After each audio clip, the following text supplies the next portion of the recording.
My name is Harold Foster, and I am 79 years old. I spent 40 years as a chief structural engineer. I know how things are built, and I know exactly how things collapse. I was sitting in the corner of the sunken living room in my own house overlooking Lake Tahoe. Well, legally, it was not my house anymore. It was the house I designed, the house I paid for, and the house I foolishly signed over to my daughter Tiffany and her husband Jason 3 years ago. I kept a life estate, meaning I had the right to live here until I died. But looking at the way Jason was glaring at me from across the room, I had a feeling they were hoping that expiration date would come sooner rather than later. The room was filled with expensive perfume and the clinking of crystal glasses. It was Tiffany and Jason's 10th wedding anniversary. The guests were not my friends. I did not see a single face from my old engineering firm or anyone from the neighborhood. They were all friends of Richard and Barbara Reed, Jason's parents. The Reeds were new money. They made a fortune in some tech startup bubble and walked around with their noses so high up in the air, I was surprised they did not drown when it rained. I sat there clutching a glass of lukewarm tap water because Jason had told me not to waste the sparkling water on my pills. I watched Richard Reed holding court in the center of the room. He was wearing a tuxedo that cost more than my first car. He raised a glass of vintage champagne, the kind I had bought and saved in the cellar for a special occasion, and cleared his throat. "Ladies and gentlemen," Richard announced, his voice booming with that fake joviality that always made my skin crawl. "Look at this view. Simply magnificent. We have to thank Mr. Foster over there in the corner for buying the land back when dirt was cheap. But thank God for my son Jason, right? He is the one who turned this place into a palace fit for my daughter-in-law." The room erupted in polite applause. Richard did not even look at me. He just gestured vaguely in my direction, like I was a piece of old furniture that came with the property. Barbara, his wife, chimed in with a shrill laugh. "Oh, absolutely, Richard.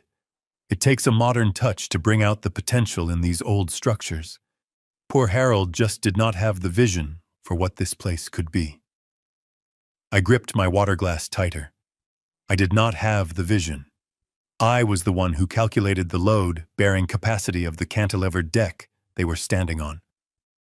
I was the one who reinforced the foundation against the slope of the mountain. They saw marble and gold leaf. I saw steel and concrete. But I said nothing. I learned a long time ago that you cannot explain structural integrity to people who only care about the paint job. Just then Tiffany came rushing over to me. My daughter looked beautiful, I will give her that. She was wearing a silver dress that shimmered like the surface of the lake. But her face was twisted into a scowl that I had seen far too often lately. "Dad." "What are you doing?" she hissed, grabbing my arm. "I am sitting, Tiffany. My knees are hurting today." "You are ruining the aesthetic," she snapped. "And look at this suit. I told you to wear the gray one. This brown one makes you look like a moth-eaten library book." It was my favorite suit.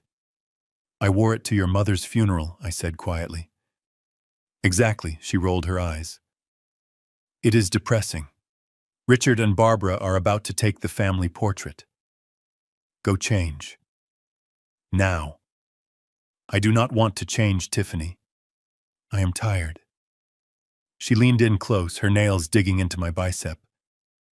"You will go change into something less offensive, or you can go stay in your room for the rest of the night."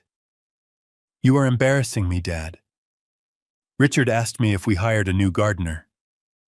"That is what you look like." I looked at my daughter.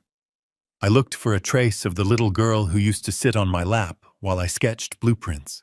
The little girl who used to cry if I got a paper cut. She was gone. In her place was this woman who measured human worth by the brand of their shoes. "Fine," I said, my voice heavy. "I will go." I stood up, my knees protesting with a sharp shot of pain.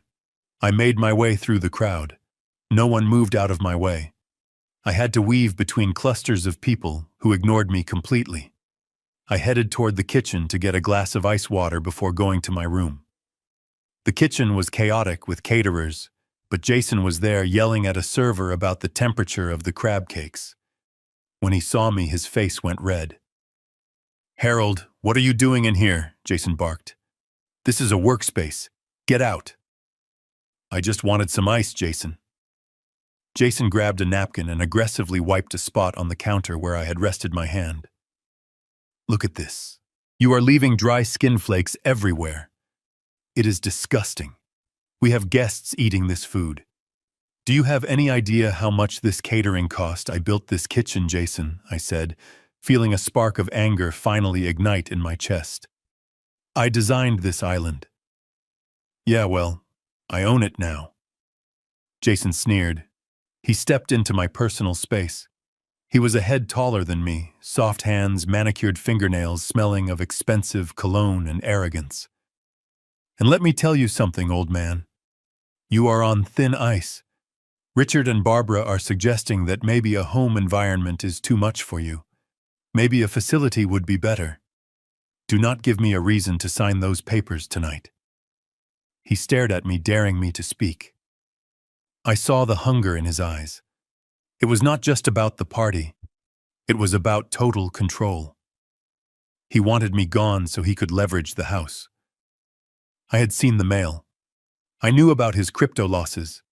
I knew he was desperate. But he thought I was just a senile old engineer who did not know how to check a browser history. I walked out of the kitchen without a word. My heart was pounding not from fear, but from a realization that hit me harder than any physical blow. They were not just ungrateful, they were predators. I made my way back to the living room to head towards the stairs. The photographer was setting up his tripod. Richard and Barbara were posing in the center, beaming like royalty. Tiffany and Jason flanked them. It was a perfect picture of success.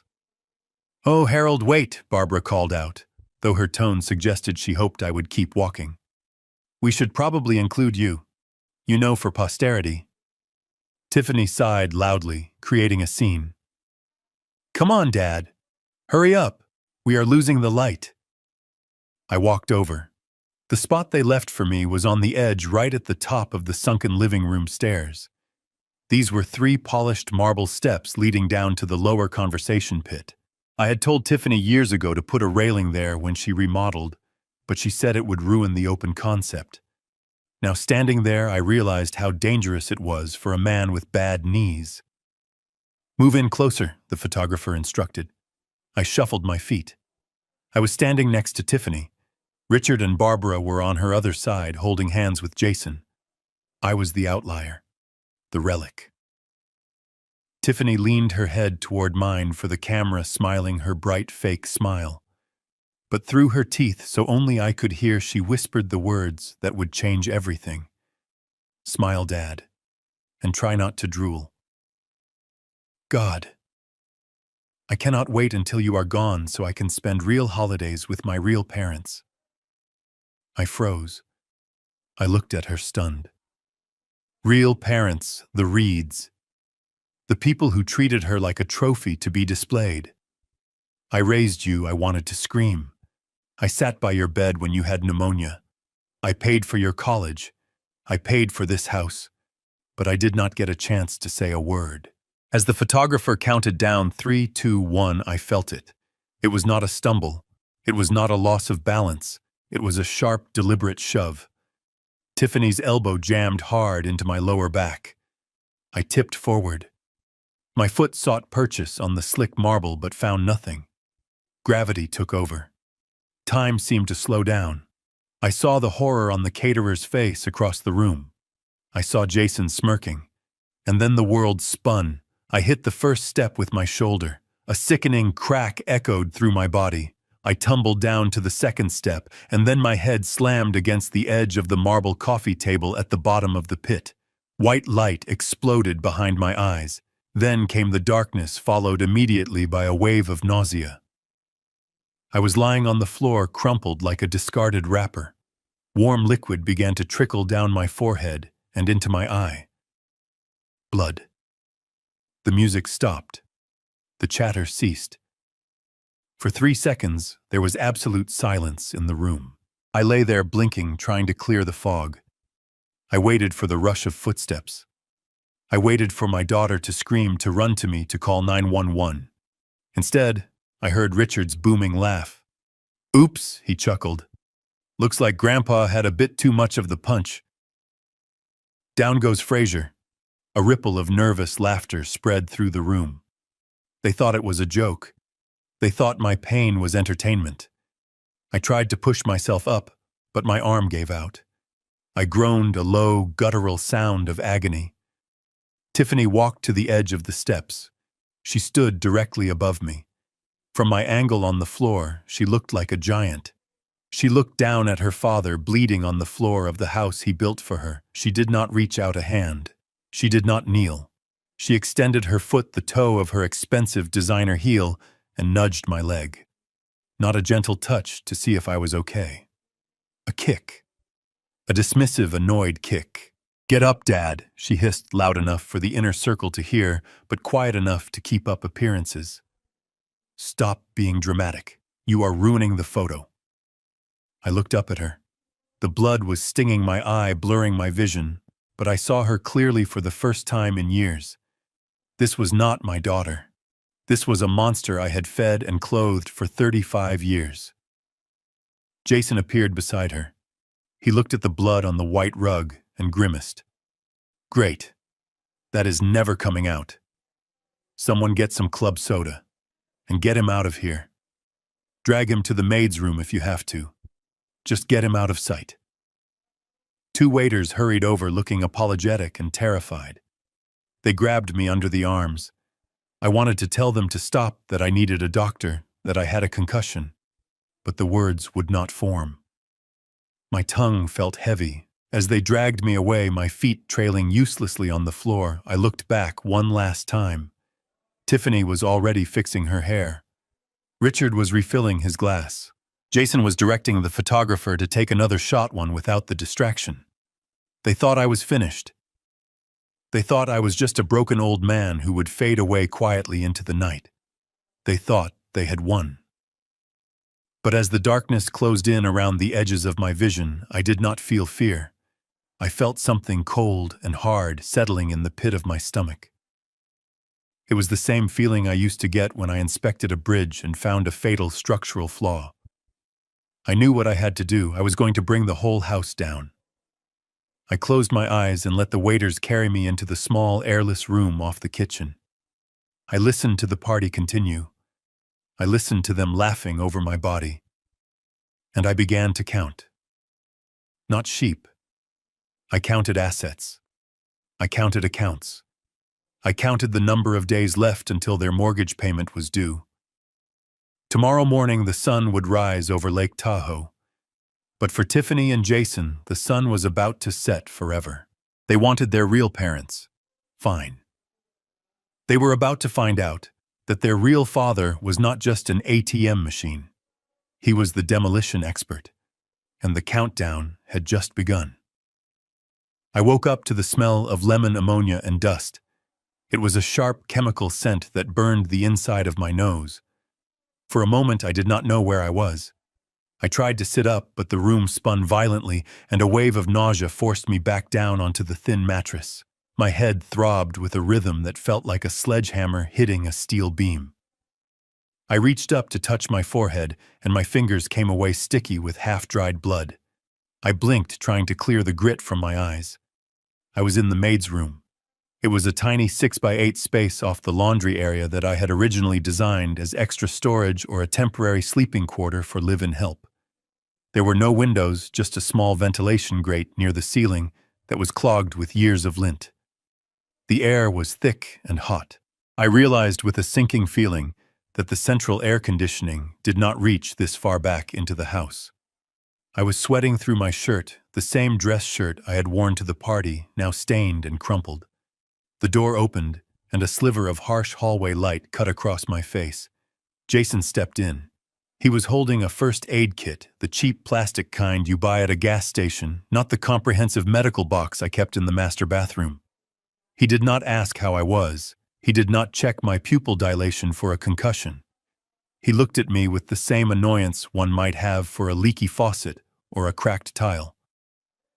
"You are awake," Jason said, his voice flat. "Good. Keep your voice down. The caterers are cleaning up the patio, and I do not want them hearing you groan. I need a doctor." "Jason," I rasped. My throat was dry as sandpaper. I hit my head hard. "I might have a brain bleed. Call 911. Jason laughed, a short, humorless sound. "I am not calling 911, Harold. Do you have any idea what that looks like?" Police cars and ambulances in the driveway right after my parents leave. It would be a PR nightmare for my firm. The rumors would start flying that we are running a house of horrors. "No, we are handling this in-house." He knelt down, not out of care but to get better leverage. He opened a bottle of hydrogen peroxide and poured it directly onto the open wound on my forehead, without warning. The pain was blinding. I gritted my teeth to keep from screaming, my hands clenching the thin, scratchy sheets. He slapped a large gauze pad over the cut and secured it with tape, pulling it so tight it pulled at my skin. "There," Jason said, standing up and dusting off his knees. "That will hold. You just stay here and sleep it off. And Harold, do not try to come out. The alarm system is set for the night, and I have disabled the zone for this room. If you open that door, the sirens will go off, and trust me, you do not want to deal with me if you wake up Tiffany. She is already hysterical because you ruined her night." He turned off the light, plunging me back into darkness, and closed the door. I heard the distinct click of the deadbolt sliding into place. I was not just a guest in the maid's room. I was a prisoner. I lay there in the stifling heat, listening to the hum of the refrigerator through the wall, realizing that the man I had welcomed into my family was willing to let me die of a cerebral hemorrhage just to avoid an awkward conversation with his neighbors. I do not know how much time passed. I drifted in and out of a feverish sleep, haunted by images of the stairs and Tiffany's cold eyes. When I woke up next, the air in the room had shifted. It was morning. I could tell because the sliver of light under the door was brighter, and I could hear the distant, cheerful chirp of birds outside, completely indifferent to my misery. The lock clicked, and the door opened. It was Tiffany. She was wearing a silk robe and holding a cup of coffee. She looked fresh, rested, and completely unbothered. She stepped into the tiny room, wrinkling her nose at the smell of sweat and blood. But she plastered a smile on her face. It was a terrifying smile. It was the smile of a shark that had just eaten and was feeling generous. "Good morning, Dad," she chirped. She did not ask how my head was. She did not offer me water. She just stood there leaning against the doorframe. "You missed a lovely breakfast. Richard and Barbara stayed over and we had mimosas on the deck. It is a shame you could not join us, but honestly, after last night, it was probably for the best." I stared at her, my mind working slowly. "Tiffany," I said, my voice barely a whisper. "You pushed me." Tiffany's smile did not waver, but her eyes went hard. "Dad, stop it. You are embarrassing yourself. You were drunk. Everyone saw it. You were stumbling around all night, slurring your words. I tried to help you down the stairs, and you tripped over your own feet. I drank water, Tiffany. Only water." She sighed, the sound of a patient mother dealing with a toddler. That is not what Jason and the Reeds saw. And honestly, Dad, that is not what the guests will remember. They will remember you making a scene. Do you know how hard I worked on that party? I spent months planning every detail. The flowers, the music, the lighting, and you ruined it in 5 seconds because you could not hold your liquor. She took a sip of her coffee, watching me over the rim of the mug. "You owe me an apology, you know. I spent half the morning doing damage control, telling everyone that you are just having a bad reaction to some new medication. I saved your reputation, Dad. You should be thanking me." I looked at my daughter, and for the first time I realized the extent of her delusion. She actually believed her own lie, or maybe she had told it so many times in her head that it had become the truth. She was gaslighting me. She was rewriting reality to make herself the victim and me the villain. She wanted me to apologize for being assaulted. I am sorry, Tiffany, I said. But I was not apologizing for the fall. I was apologizing to myself for raising a monster. Good, she said, satisfied. I knew you would understand eventually. Now, because we care about you, Jason, and I have been talking, we think this house is just too dangerous for you. All these stairs, the marble floors, it is a hazard. We cannot have you falling again. It is too much liability, and frankly, it is too much stress for me. I am trying to focus on my yoga studio, and I cannot do that if I am constantly worrying about you falling down and cracking your head open. She reached into the pocket of her robe and pulled out a glossy trifold brochure. She tossed it onto the bed next to my leg. We found this place. It is called Silver Horizon. It is beautiful, Dad. It is like a resort. They have a heated pool bingo nights and 24-hour medical staff. It is basically a vacation. Jason and I think you should go there for a while. Just a few months. Just until you get your balance back. I looked at the brochure. Silver Horizon. The font was elegant, and the pictures showed smiling elderly people playing chess in a sunlit garden. But I knew this place. I was an engineer in this county for 40 years. I knew every building code violation in the state. Silver Horizon was a converted warehouse on the edge of the industrial district. It was a Medicaid facility notorious for understaffing and neglect. It was where people went to wait for death in a room that smelled of urine and despair. It was not a resort. It was a dumping ground. Tiffany watched me waiting for a reaction. We already packed a bag for you, she said. The car will be here in an hour. It is all arranged. You are going to love it. My heart hammered against my ribs. This was it. This was the end game. They were not just kicking me out. They were institutionalizing me. If I went into that place with my medical records showing dementia or confusion, faked by Jason, I would never get out. I would lose my legal standing. I would lose my voice. I looked at Tiffany's expectant face. If I fought her now, if I yelled and screamed, she would just call the orderlies sooner. She would tell them I was violent. She would sedate me. I had to be smart. I had to be the engineer. I had to assess the load and find the fulcrum. I forced my facial muscles to relax. I let my jaw go slack. I widened my eyes to look confused and fearful, the way I had seen men look when they finally gave up.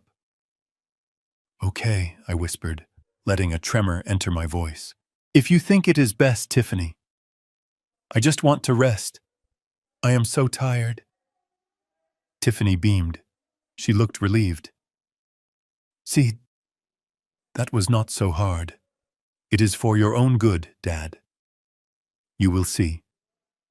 Go back to sleep for a bit. We will wake you when the transport arrives. She turned and left the room, leaving the door slightly ajar this time. She thought she had won. She thought I was broken. I lay still for 5 minutes, counting the seconds, making sure she was gone. Then I slowly swung my legs off the bed. The room spun, but I gritted my teeth and forced the world to stop moving. I needed water. I needed clarity. I crept toward the door. I could hear the murmur of voices from the living room. It was Jason. He was on the phone. His voice was low, excited, the tone of a man closing a deal. I pressed my ear to the crack in the door, holding my breath, ignoring the pounding pain in my skull. Yeah, Richard, it is done, Jason was saying. No, he did not put up a fight. He is totally out of it. The fall really scrambled his eggs. Tiffany has him convinced he needs to go to the home. We are shipping him out to Silver Horizon this morning. There was a pause as he listened to the person on the other end. Don't worry about the deed, Jason laughed. That is the best part. I forged the power of attorney documents 3 weeks ago. The closing is scheduled for Monday. The buyers are paying cash. $1.5 million. The house is as good as sold. By the time the old man realizes he does not live here anymore, the money will be in our offshore account, and the new owners will be changing the locks. It is ours, Dad. It is finally ours. I pulled back from the door, my blood running cold. It was not just an eviction. It was a heist. They were selling my life's work, my legacy, the home where I raised my daughter for a quick cash payout, and they were discarding me like trash to do it. Monday. Today was Saturday. I had 48 hours. 48 hours before I lost everything. 48 hours to stop a sale, prove fraud, and take down 2 people who held all the cards. I looked down at my shaking hands. They were old, wrinkled, and spotted with age, but they were the hands that had built suspension bridges that withstood earthquakes. They were the hands that had laid the foundations of skyscrapers. Jason thought he had scrambled my eggs.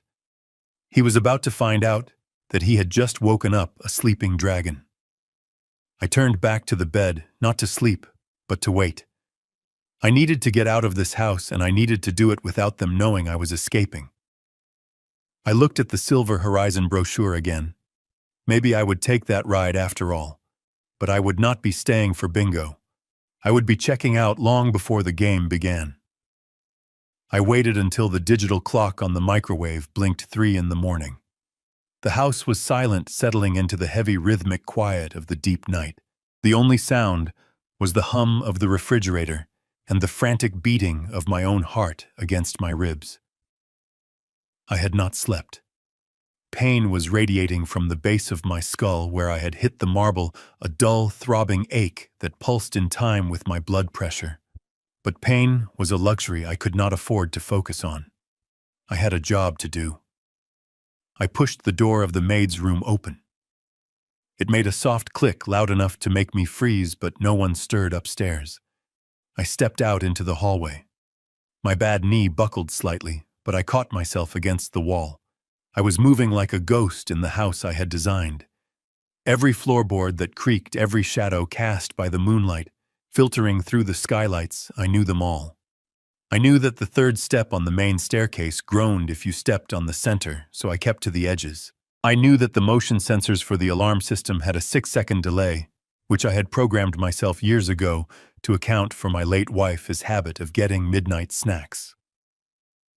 I bypassed the keypad in the hallway, punching in the master override code that Jason did not even know existed. The little green light blinked once, acknowledging me. I was not an intruder. I was the architect. I made my way to the west wing of the house. This used to be my sanctuary.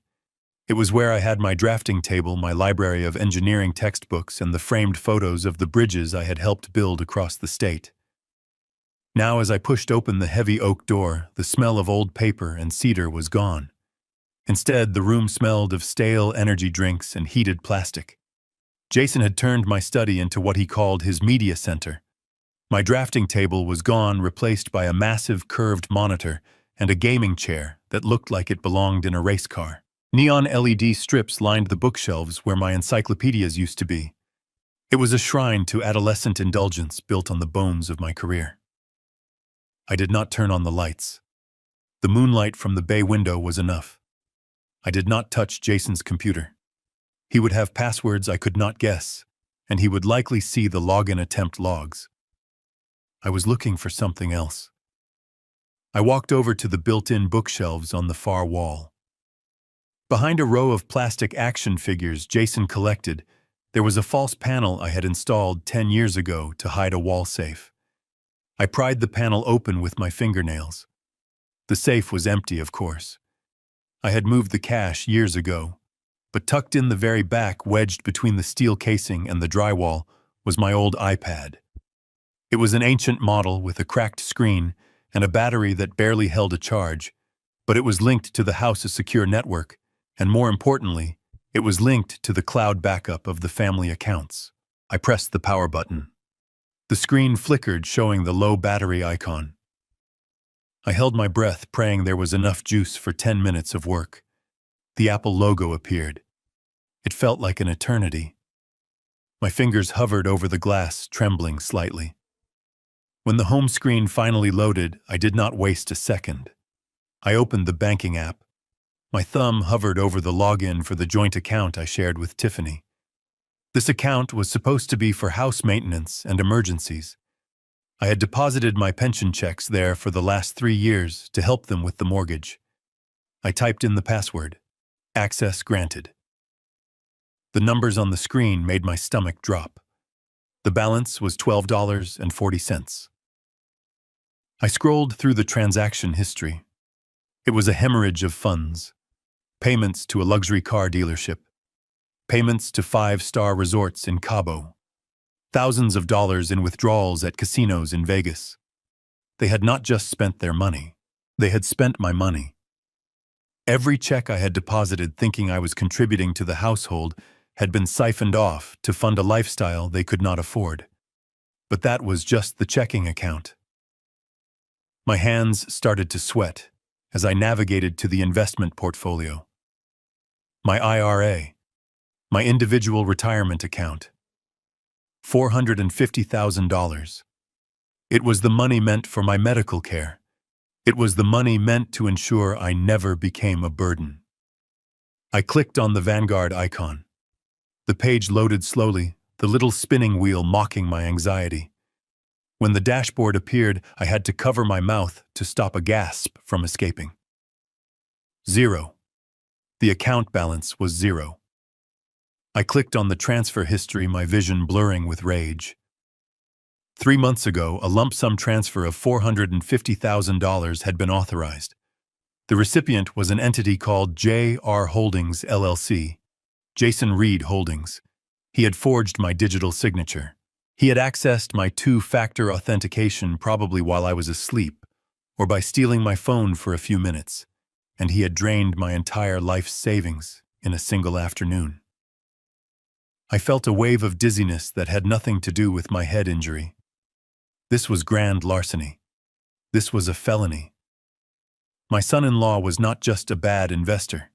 He was a thief. But I was not done. I needed to know about the house. I opened the county clerk's public records portal. I searched for the property address. The deed came up showing Tiffany and Jason as the owners with my life estate noted in the appendix. But then I saw a new document filed just 6 weeks ago. It was a HELOC, a home equity line of credit. They had taken out a loan against the equity of the house. The value was staggering, $1.2 million. I zoomed in on the signature line at the bottom of the document. There next to Tiffany's signature was mine, Harold Foster. But the loop on the H was too wide. The slant was too vertical. It was a forgery. A clumsy one, but good enough to fool a loan officer who was probably getting a kickback. They had stripped the house of all its value. Even if I managed to stop the sale on Monday, the house was underwater. They owed more than it was worth. They had taken a property I paid off in 1998 and turned it into a debt anchor that was about to sink the entire family. Why? The question burned in my brain. Why did they need nearly $2 million in cash in less than 3 months? I closed the browser and opened the email app. I knew Jason had added his email to this iPad years ago when he wanted to sync his calendar for a family trip. He had probably forgotten it was still logged in. I refreshed the inbox. It was full of spam and newsletters, but I searched for keywords. Debt, crypto, loan. A thread from 2 days ago popped up. The subject line was simply urgent liquidation. I opened it. It was an email from Jason to a man named Marcus V. I recognized the name. He was a hard money lender, a shark who operated out of a strip mall in Reno. The email read, "Marcus, I need more time. The Bitcoin crash wiped me out. I am down 70%. I cannot cover the margin call." Marcus's reply was short. "You have until Monday, Jason, or we take the collateral." Jason's response sent yesterday morning, just hours before the party, was the smoking gun. "Do not worry. The old man is being handled. We are moving him to a facility this weekend. I have a buyer for the house lined up for a cash close on Monday. I will have your money. Just do not call my wife. She thinks we are just diversifying." I lowered the iPad. My hands were shaking so hard I almost dropped it. It was not just greed, it was desperation. Jason had gambled everything on cryptocurrency and lost. He had lost his parents' money, his own money, and my money. And now, to save his own skin from a loan shark, he was selling the house out from under me and throwing me into a Medicaid warehouse to rot. Tiffany did not know the extent of it. The email proved she knew about the sale, but she thought they were diversifying. She did not know they were bankrupt.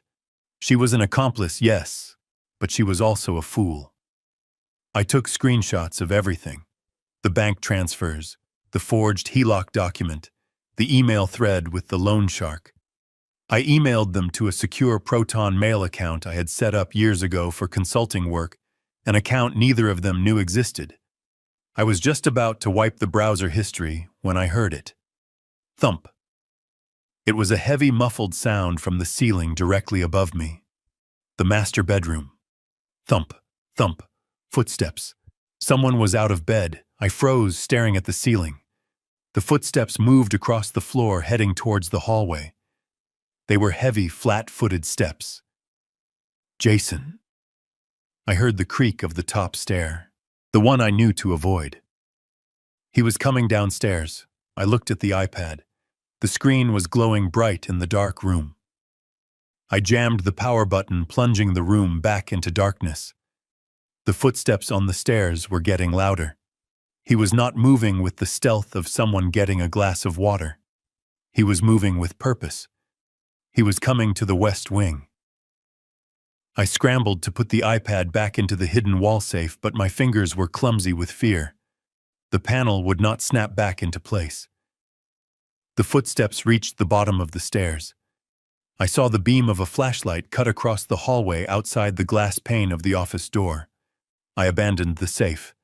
I shoved the iPad under the cushion of the gaming chair.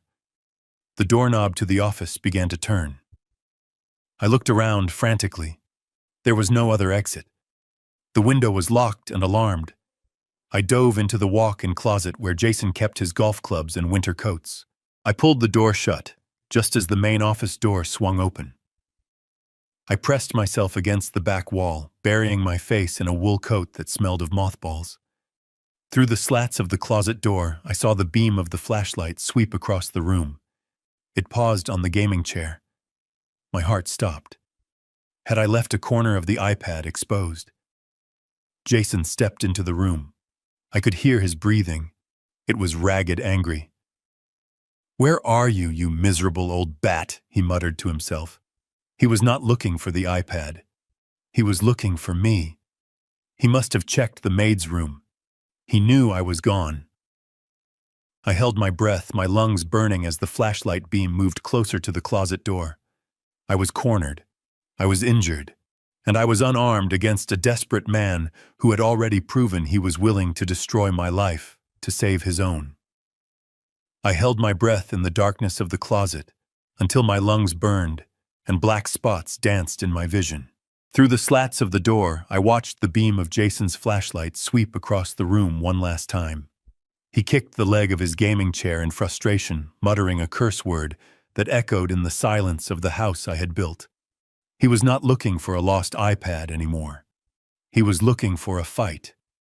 But he was looking for a confused old man, not a structural engineer, who knew every hiding spot and acoustic dead zone in the building. Eventually, he huffed and turned around, his heavy footsteps retreating down the hallway. I waited. I counted to 100, visualizing the second hand on a clock, forcing my heart rate to slow down. It was a technique I used to use when I had to walk across high steel beams in the wind. Panic is a luxury. Precision is survival. When the house was finally silent again, I slipped out of the closet. My body screamed in protest. Every joint ached and the cut on my forehead throbbed with a fresh, sharp rhythm. I retrieved the iPad from under the seat cushion and limped back to the maid's room, moving slowly, placing my feet on the edges of the floorboards, where the joists were strongest, to avoid squeaks. I made it back to my prison cell and locked the door from the inside. I did not sleep. Sleep was for people who had a future to wake up to. I sat on the edge of the narrow bed staring at the wall, and I began to build a bridge. Not of steel and concrete, but of logic and consequence. I needed a foundation. I needed supports. And I needed a demolition plan for the existing structure. I mapped out the next 12 hours in my head. I needed legal counsel. I needed evidence. And I needed to sever their lines of communication. At 4 a.m, the sky outside the small ventilation grate was still pitch black. I opened a secure messaging app on the iPad that I used for consulting work. I dialed Sarah Jenkins. Sarah was the best real estate attorney in the state. 20 years ago, she was a brilliant but broke engineering student, working 2 waitressing jobs. I had paid her tuition anonymously through a foundation, and when she found out, she changed her major to law to protect people like me. She answered on the second ring. Her voice was thick with sleep, but it sharpened instantly when she heard my voice. "Harold," she said, "it is 4 a.m. Please tell me you are okay." "I am not okay, Sarah," I said, keeping my voice low. "I need you to listen to me very carefully. I am initiating the scorched earth protocol." I told her everything. The fall, the refusal of medical care, the gaslighting, the forgery on the home equity line of credit, the emptied retirement account. I could hear the sound of her typing furiously on a keyboard on the other end. She did not waste time with sympathy. She went straight to strategy. "Okay, Harold," Sarah said, her voice turning cold and professional. "I am looking at the county records right now. The sale is flagged as pending in the system. Jason used a rush title company, the kind that asks no questions for an extra fee. But here is the thing. I am running a soft credit check on you right now to see what else they have touched." There was a long silence on the line. The only sound was the clicking of her keys. Then Sarah drew a sharp breath. "Harold, are you sitting down?" "I am," I said, bracing myself. "It is worse than the house," she said. "There is a new inquiry on your credit report from 3 weeks ago. It is a co-sign for an auto loan, a luxury lease, a Range Rover autobiography, $180,000. I frowned. Jason drove a Porsche. Tiffany drove a Mercedes. "Who is it for?" Sarah paused. "The CO borrower listed is Richard Reed." The room seemed to tilt. Richard Reed, Jason's father, the man who had stood in my living room last night drinking my champagne and mocking my suit. He was driving a car that I was paying for. Jason had not just stolen from me to cover his own debts. He had used my identity to buy favor with his parents. He had used my credit score, a score I had protected for 50 years, to impress the very people who treated me like garbage. "That is it," I said, my voice trembling with a rage so cold it felt like ice in my veins. "Burn it down, Sarah. All of it. I am filing an emergency injunction. The second the court clerk opens," Sarah said. "I am flagging the title transfer as fraudulent. I am freezing the bank accounts. But Harold, for this to stick, I need proof of incapacity or abuse. I need a reason why you could not have signed those papers. I have the video," I said. "I have everything." "Good," she said. "Get out of there, Harold. If Jason realizes you know about the car, he might do something desperate. He is already looking at federal fraud charges. Do not give him a chance to turn this into a physical altercation." I hung up the phone. The plan was in motion. Now I needed to secure the evidence.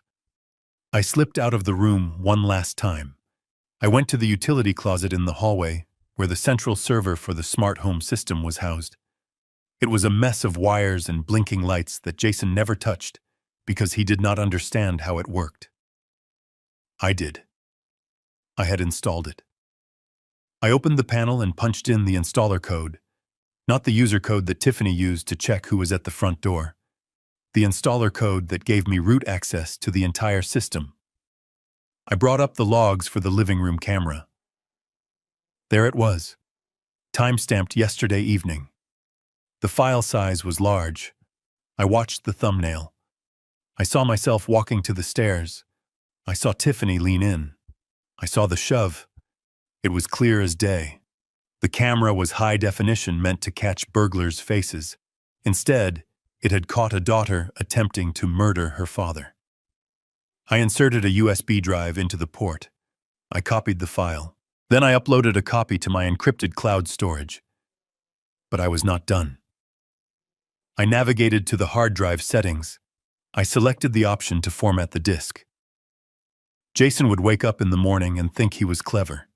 He would go to delete the footage just like he promised Tiffany, and he would find the drive empty.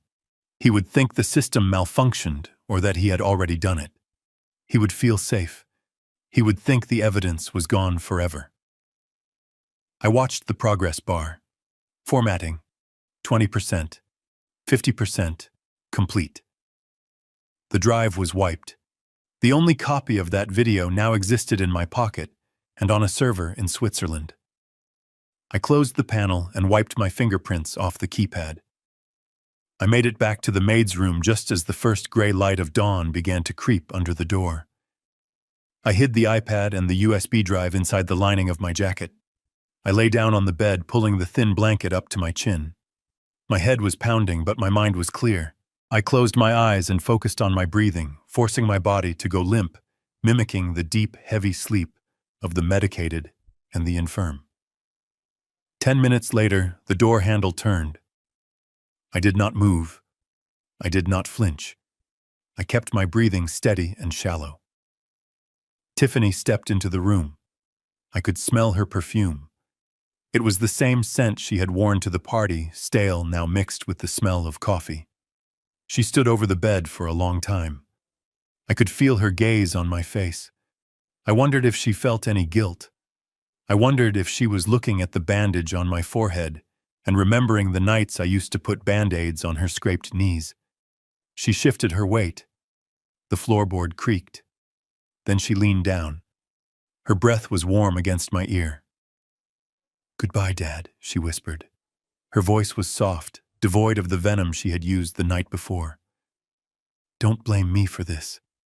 You just got too old. It is better this way. For everyone." She straightened up. I heard her walk to the door. She paused, and for a second, I thought she might turn back. I thought she might change her mind. "Have a nice life," she murmured. The door clicked shut. I opened my eyes. I stared at the ceiling. A single tear leaked out of my eye and ran down into my ear, hot and salty. It was not a tear of sadness. It was the last drop of affection I had left for her leaving my body. She had said goodbye to her father. She had no idea that the man lying in this bed was no longer her father. I was the plaintiff, and she was about to be the defendant in the most painful lawsuit of her life. The sound of the garage door opening was the sweetest symphony I had ever heard.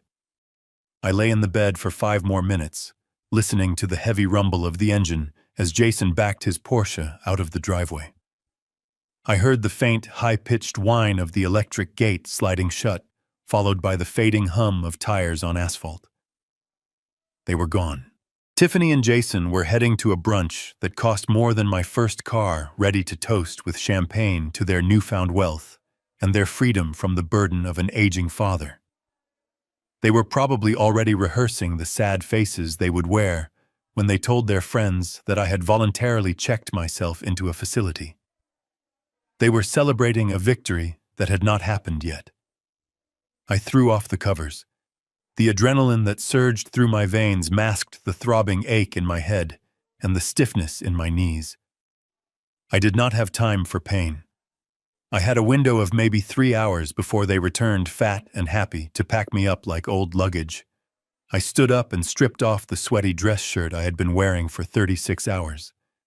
I found a clean polo shirt and a pair of trousers in the bottom of the hamper that I had worn earlier in the week. I did not pack a suitcase. A suitcase was a sign of departure.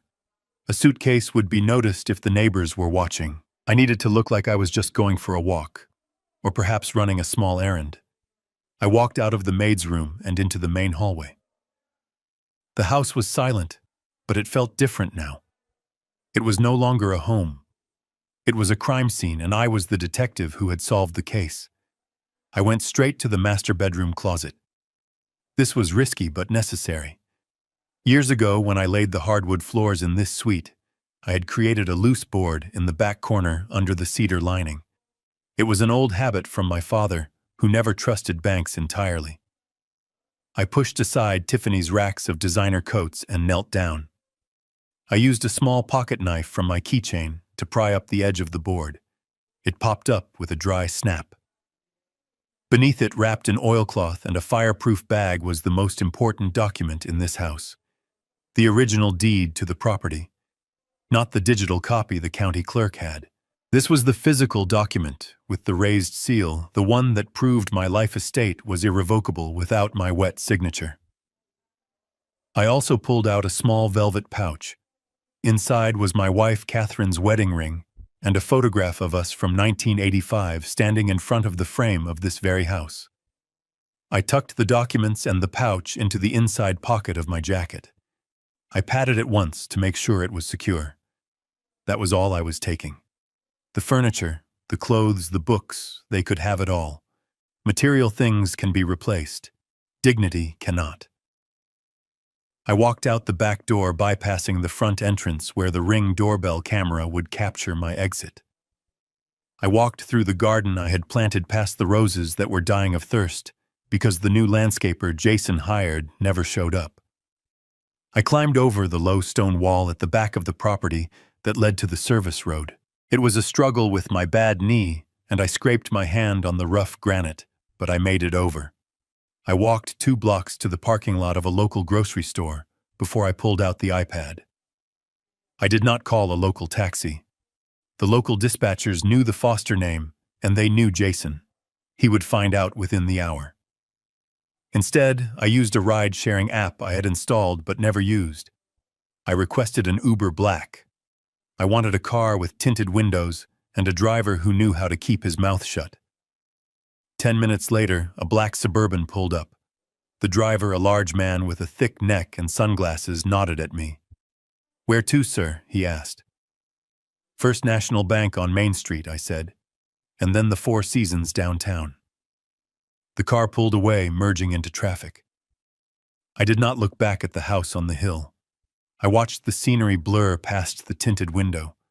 I saw the lake shimmering in the distance, beautiful and cold. I thought about Tiffany laughing over her mimosa right now, completely unaware that the ghost she thought she had buried was currently doing 70 miles per hour down the highway. We arrived at the bank 20 minutes later. I walked in with my head held high, ignoring the bandage on my forehead. The teller, a woman named Mrs. Higgins, who had known me for 30 years, gasped when she saw me.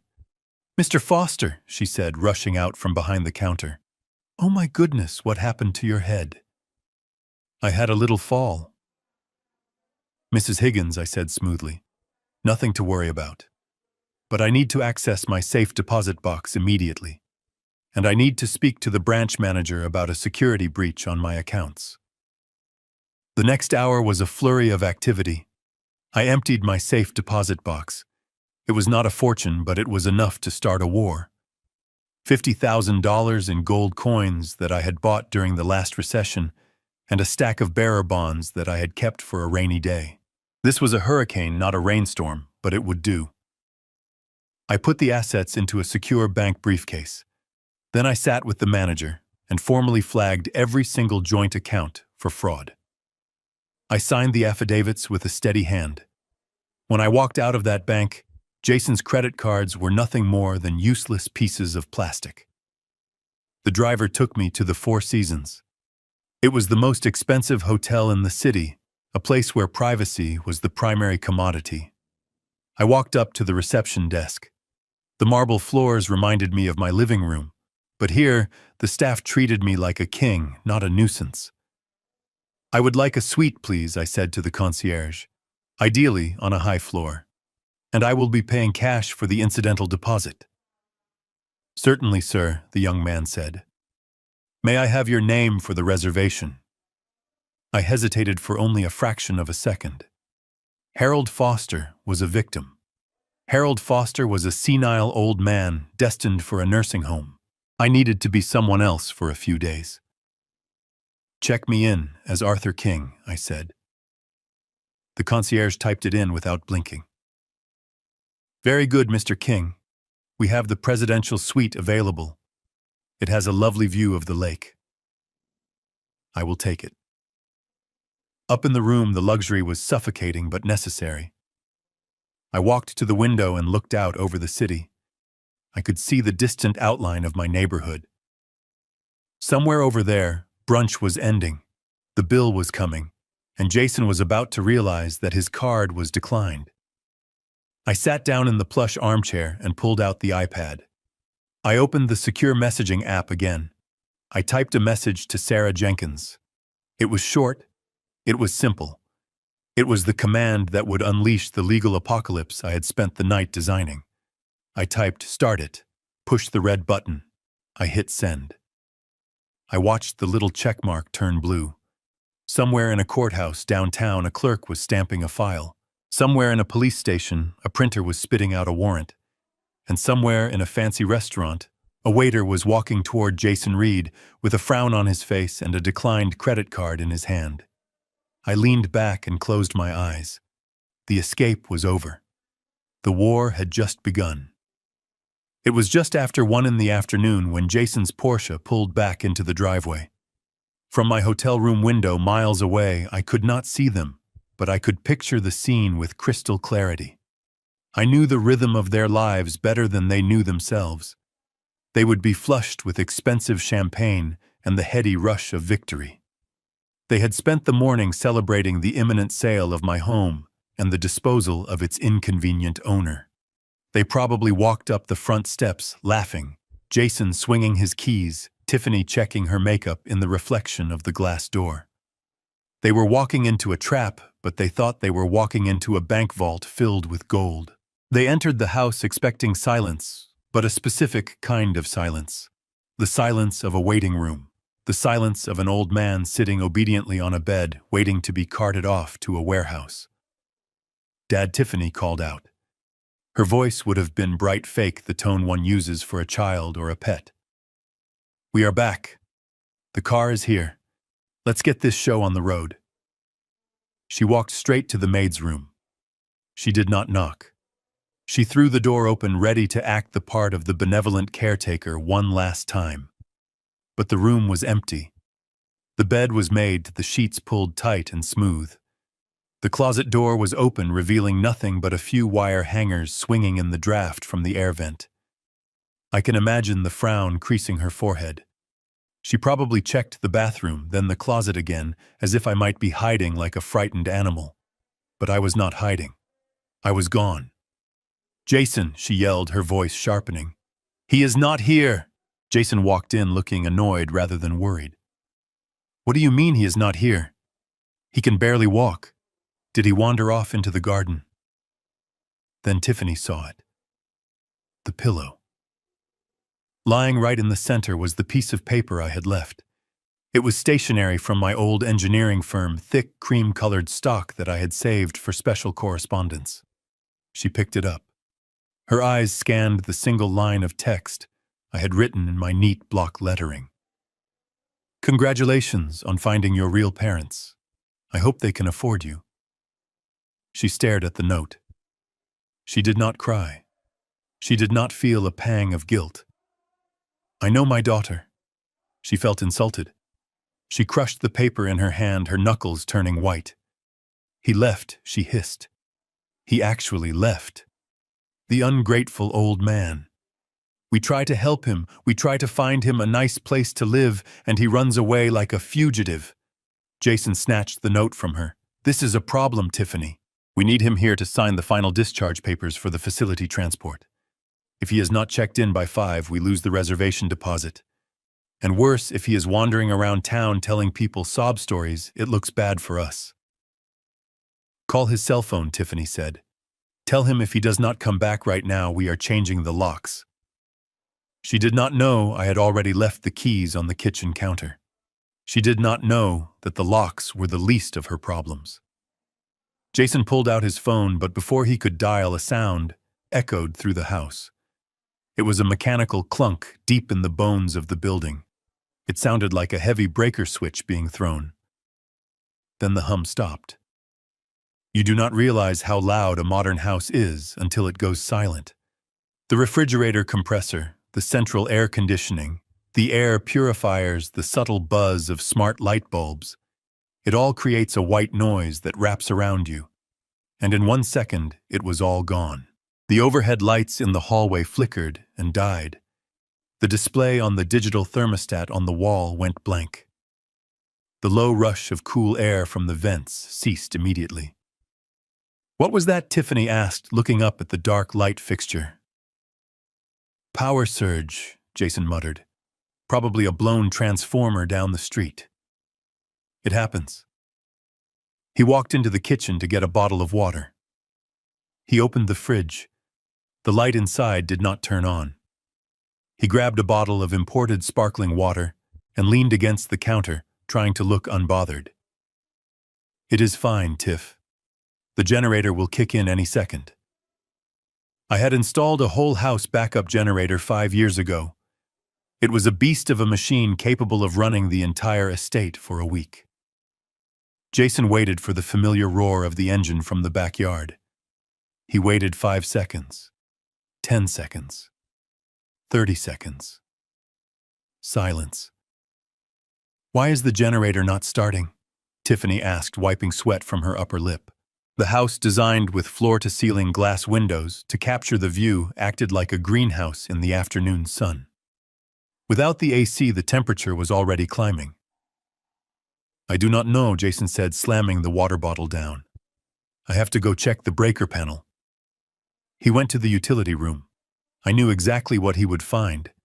The main breaker was thrown, yes, but the transfer switch for the generator had been manually locked out, and the digital control panel for the smart home system had been stripped of its fuses.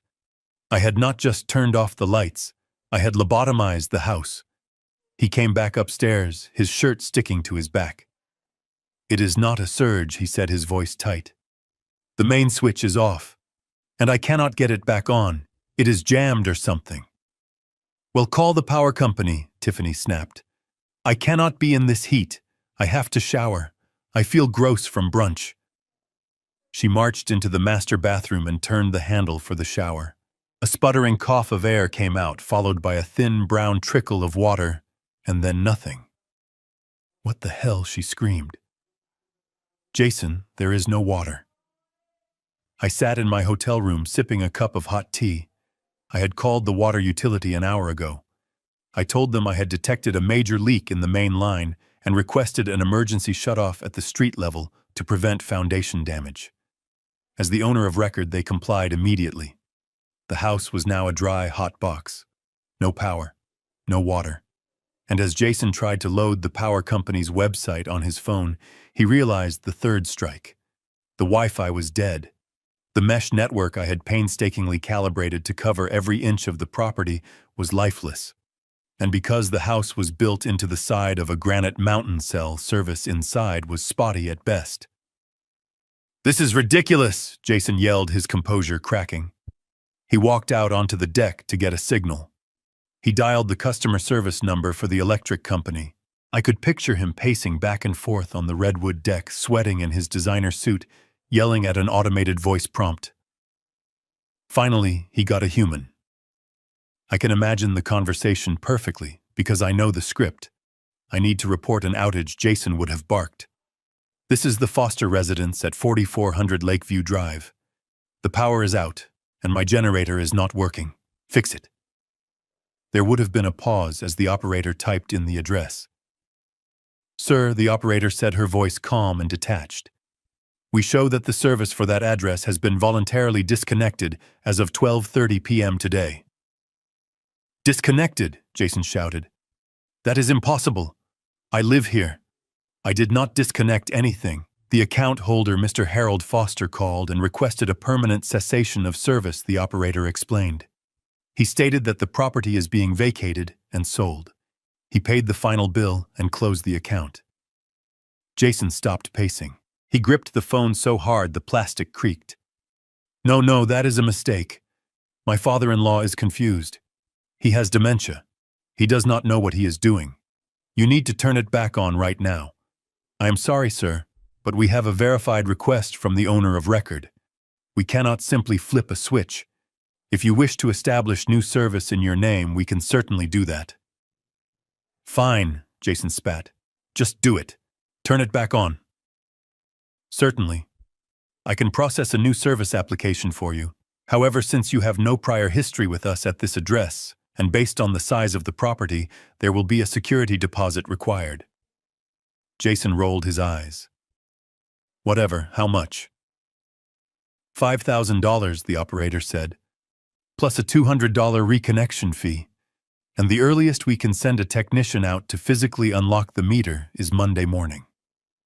Monday, Jason screamed. It is Saturday. I cannot go all weekend without power. I have fish in a saltwater tank. They will die. I smiled at that thought. Jason loved that fish tank more than he loved his wife. It was a status symbol. I can try to put in an emergency expedite request, the operator said, her voice hardening at his tone. That would be an additional $500, and we would need the payment immediately to process the work order. Fine, Jason growled. Just take the card. He pulled his wallet out of his back pocket. He fished out his sleek black titanium credit card. It was the card he used to buy dinners to book flights to impress his friends. It was the card that was linked to the joint account he had drained. He read the numbers off to the operator. He did it with an air of arrogance, rattling off the digits as if he were granting her a favor. Okay, I have entered the information, the operator said. One moment while we process the transaction for $5,700. Jason waited. He looked through the glass sliding doors at Tiffany, who was fanning herself with a magazine on the sofa, looking miserable. He gave her a thumbs up, mouthing the word, fixed. Then there was a silence on the line. A long, awkward silence. Sir, the operator said. Her voice was different now. It was the voice they use when they are talking to a broke person. What Jason snapped. The card was declined, she said. Try it again, Jason said instantly. It is a black card. It has a $50,000 limit. I have tried it twice, sir. The bank has returned a code indicating a freeze on the account. Do you have another form of payment? Jason froze. A freeze. He pulled out a second card. His personal debit card. Try this one. He read the numbers. His hand started to shake slightly.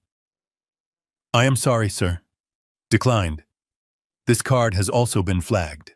Jason stood on the deck of the $1,000,000 home he thought he owned, holding a piece of plastic that was now worth less than the ice melting in his drink. The sun beat down on him. The silence of the house behind him was heavy and oppressive. Sir, the operator asked, are you still there? If you cannot provide payment, I have to terminate the call. Jason looked at the phone. He looked at the house. He looked at the future he had built on a foundation of lies and theft. And for the first time he realized that the ground beneath him was not solid. It was quicksand. He did not answer her. He lowered the phone, looking at the screen with a mixture of confusion and terror. Inside, Tiffany screamed, Jason, the toilet will not flush. Do something. Jason did not move. He could not move, because he realized with a sickening jolt that the old man had not just run away. The old man had cut the power lines, and Jason was standing in the dark. Jason and Tiffany stormed out of the silent, sweltering house and piled into the Porsche. The garage door opener did not work without power, so Jason had to manually disengage the chain and heave the heavy door open himself, staining his white linen shirt with grease and sweat. He was furious. He slammed the car door shut and punched the steering wheel, cursing my name with every breath. They were not afraid yet. That is the thing about arrogance. It blinds you to danger until the knife is already in your gut. They were just angry. They thought I was a senile old man having a tantrum, a child who had taken his ball and gone home. They believed that a quick trip to the bank would solve everything. After all, Jason reasoned he had power of attorney. He had the legal right to control my assets. He thought he could just march into the branch, flash a few documents, and override the freeze. They drove to the bank in a cloud of rage. Jason drove aggressively, tailgating slower cars and weaving through traffic, his knuckles white on the leather steering wheel. Tiffany sat in the passenger seat, aggressively tapping on her phone, trying to get a signal to complain to her friends. But her battery was dying, and she had forgotten her charger in the house. She looked over at Jason and told him to drive faster. She said that they needed to get the power back on before the food in the freezer spoiled. She was worried about $50 worth of frozen shrimp when her entire world was collapsing. It was almost funny. They parked the car in the fire lane right in front of the bank entrance because Jason felt he was too important to look for a spot. He threw the hazard lights on, assuming that the rules of the road did not apply to a man driving a six-figure vehicle. They walked into the bank, bringing their chaotic energy into the hushed, air-conditioned sanctuary of finance. I can picture the scene perfectly. The cool air hitting their sweaty faces, the smell of polished wood and money, the quiet hum of conversation that stopped the moment. Jason slammed his hand down on the reception desk. He demanded to see the branch manager immediately. He did not ask. He commanded. He told the receptionist that there had been a mistake with his cards and that he wanted it fixed now because he had places to be. The receptionist, a young woman who had likely dealt with hundreds of entitled men like Jason, simply blinked and asked him to take a seat. Jason refused. He paced the lobby, making a scene, ensuring that every security camera captured his instability. Finally, the branch manager, Mr. Henderson, stepped out of his glass-walled office. I have known Mr. Henderson for a decade. He is a man of few words and strict adherence to protocol. He invited them into his office not out of respect, but to contain the noise. Jason threw himself into the leather chair and tossed his platinum card onto the mahogany desk. He started launching into a rehearsed speech about how I was mentally incompetent, how I had mistakenly canceled services, and how he needed full access to the operating accounts immediately to manage the estate. Tiffany nodded along, playing the role of the concerned daughter dabbing at dry eyes with a tissue. Mr. Henderson did not pick up the card. He folded his hands on the desk and looked at them over the rim of his glasses. He waited for Jason to run out of breath. Then he spoke. He told them that there was no mistake. He explained that the freeze on the joint account was not an automated glitch. It was a manual override initiated by the fraud department based on a sworn affidavit from the primary account holder. Me. Mr. Henderson slid a piece of paper across the desk. It was a copy of the document I had signed just an hour earlier, flagging every transaction Jason had made in the last 90 days as unauthorized. Jason laughed. It was a nervous cracking sound. He tried to bluff. He told Mr. Henderson that I was confused that he had power of attorney. Mr. Henderson shook his head. He explained that the power of attorney was under review because I had also filed a formal revocation citing elder abuse and financial exploitation. The moment those words hung in the air, the temperature in the room dropped 10 degrees. Elder abuse. It is a phrase that makes bankers very nervous. It freezes assets faster than liquid nitrogen. But that was just the jab. The uppercut was coming. Jason, realizing the joint account was a lost cause for the moment, tried to pivot. He told Mr. Henderson that he would sort out the misunderstanding with me later, but right now he needed to make a transfer from his personal business account to pay the electric company. He told him to pull up the JR Holdings LLC account. He needed access to his own money. Mr. Henderson looked down at his computer screen. He did not type anything. He did not need to. He already knew what was on the screen. He looked up at Jason with a look that was almost pitying. He told Jason that he could not access that account either. Jason stood up, his face turning purple. He screamed that it was his money, that it had nothing to do with me. Mr. Henderson remained seated. He informed Jason that the bank's compliance division had flagged the large transfer of $450,000 from my IRA into the JR Holdings account, because the source of funds was disputed and marked as theft. The destination account was now considered part of a federal money laundering investigation. The words hit Jason like a physical blow. Money laundering. Sarah, my lawyer, had been brilliant. She had not just reported a theft. She had reported a structuring scheme triggering automatic federal scrutiny. Under the Patriot Act and banking regulations, when an account is flagged for this specific type of suspicious activity, the bank is legally required to seal it. They cannot let a single penny go in or out until the investigation is complete. And those investigations can take months. Jason sank back into the chair. He looked at Tiffany. For the first time, the reality of the situation began to penetrate their thick skulls. They had zero access to cash. Their credit cards were dead. Their checking accounts were frozen. They were standing in a room full of money, and they could not buy a pack of gum. Tiffany turned on Jason. She asked him what he did. She asked him why the FBI would be looking at their accounts. Jason could not answer her. He could not tell her that he had stolen my retirement fund to pay off illegal gambling debts and crypto losses.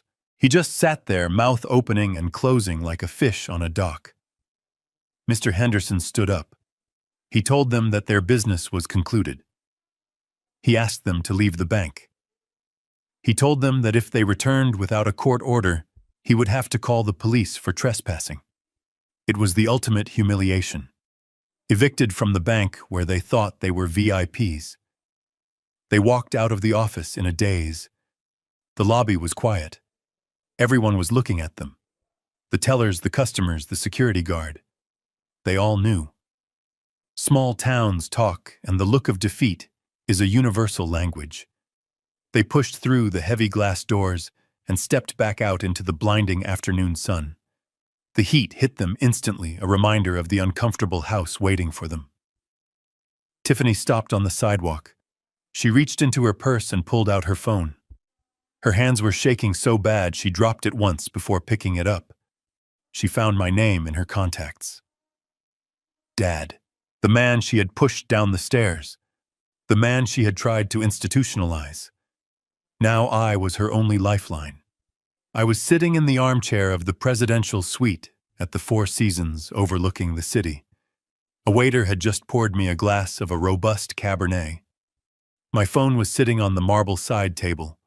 It lit up. Tiffany. I watched the screen. I watched the name pulse. I did not reach for it. I did not feel a pull to answer. I took a sip of the wine. It tasted like justice. I let it ring until it went to voicemail. That was the first missed call. There would be 68 more before the night was over. Jason was standing by the curb, staring at the empty space where he had parked the Porsche. He blinked, rubbing his eyes, thinking the heat was making him hallucinate. The fire lane was empty. He spun around, looking frantically up and down the street. Then he saw it. A block away, a tow truck was turning the corner. On the back, hooked up by its rear wheels, was his silver Porsche. The alarm was chirping sadly as it bounced over a pothole. Jason began to run. He chased the truck, waving his arms, screaming. He looked ridiculous. A man in a ruined suit chasing a car he could no longer afford.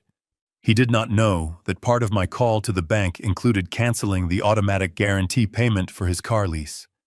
I had co-signed for that car, yes, but I had also been the one paying the monthly premiums because Jason was always short on cash.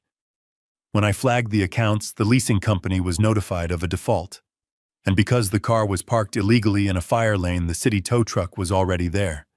It was a perfect storm of bureaucracy and bad luck.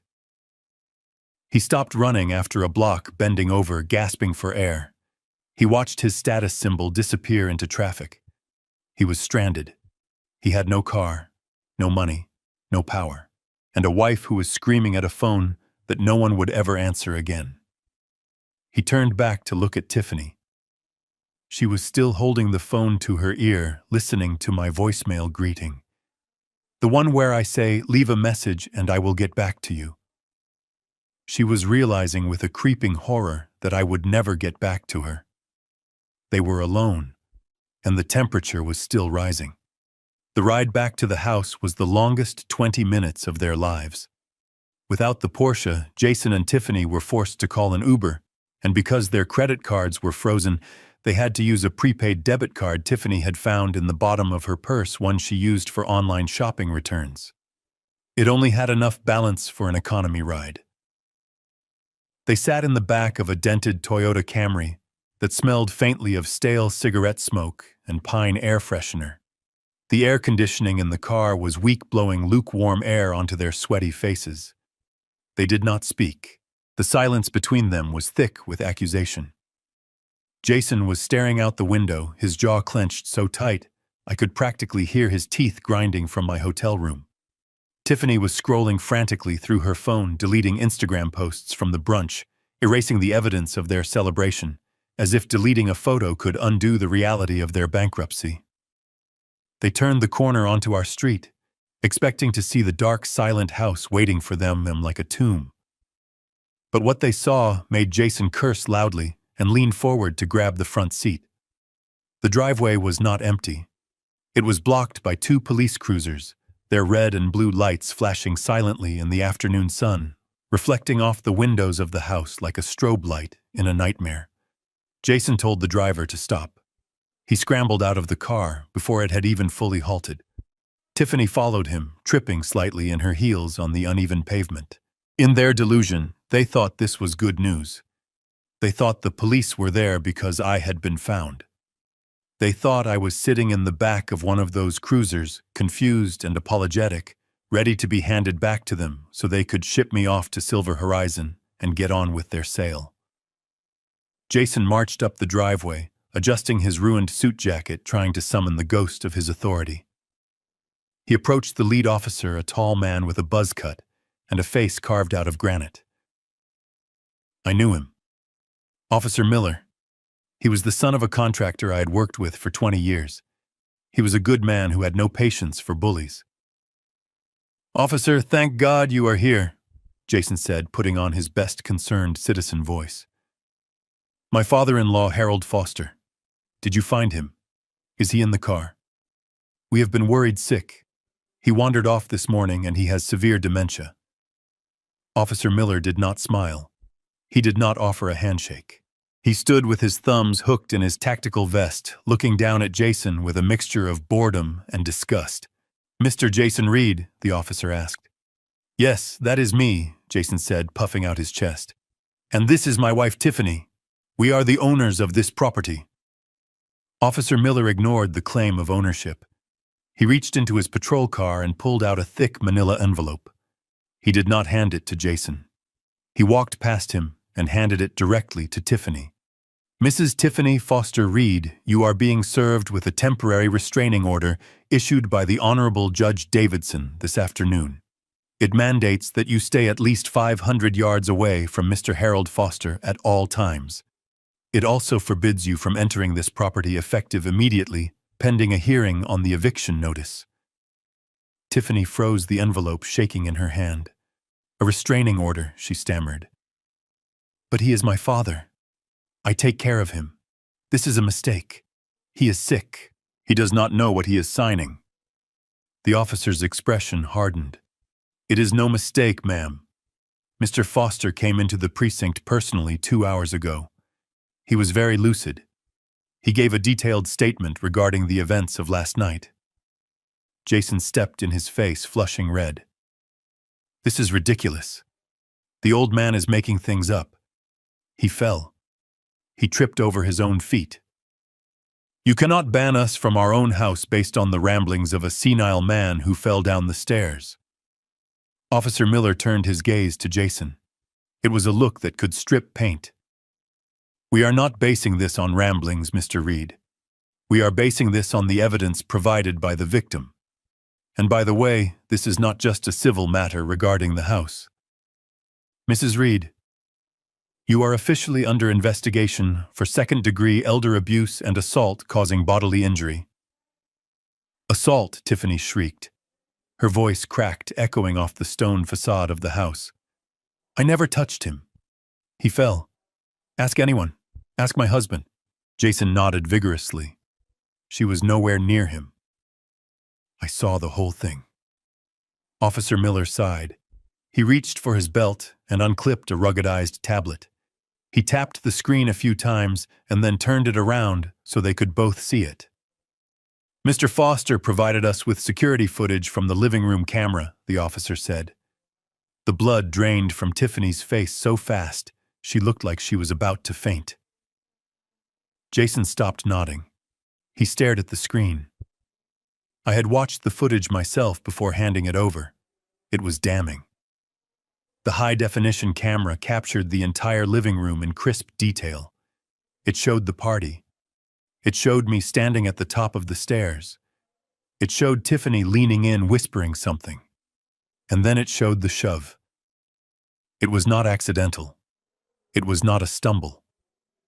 It was a deliberate, forceful extension of her arm and elbow into the small of my back.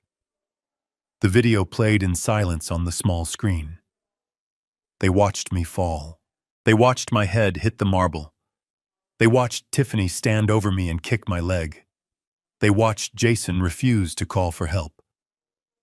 Officer Miller paused the video right at the moment of the kick.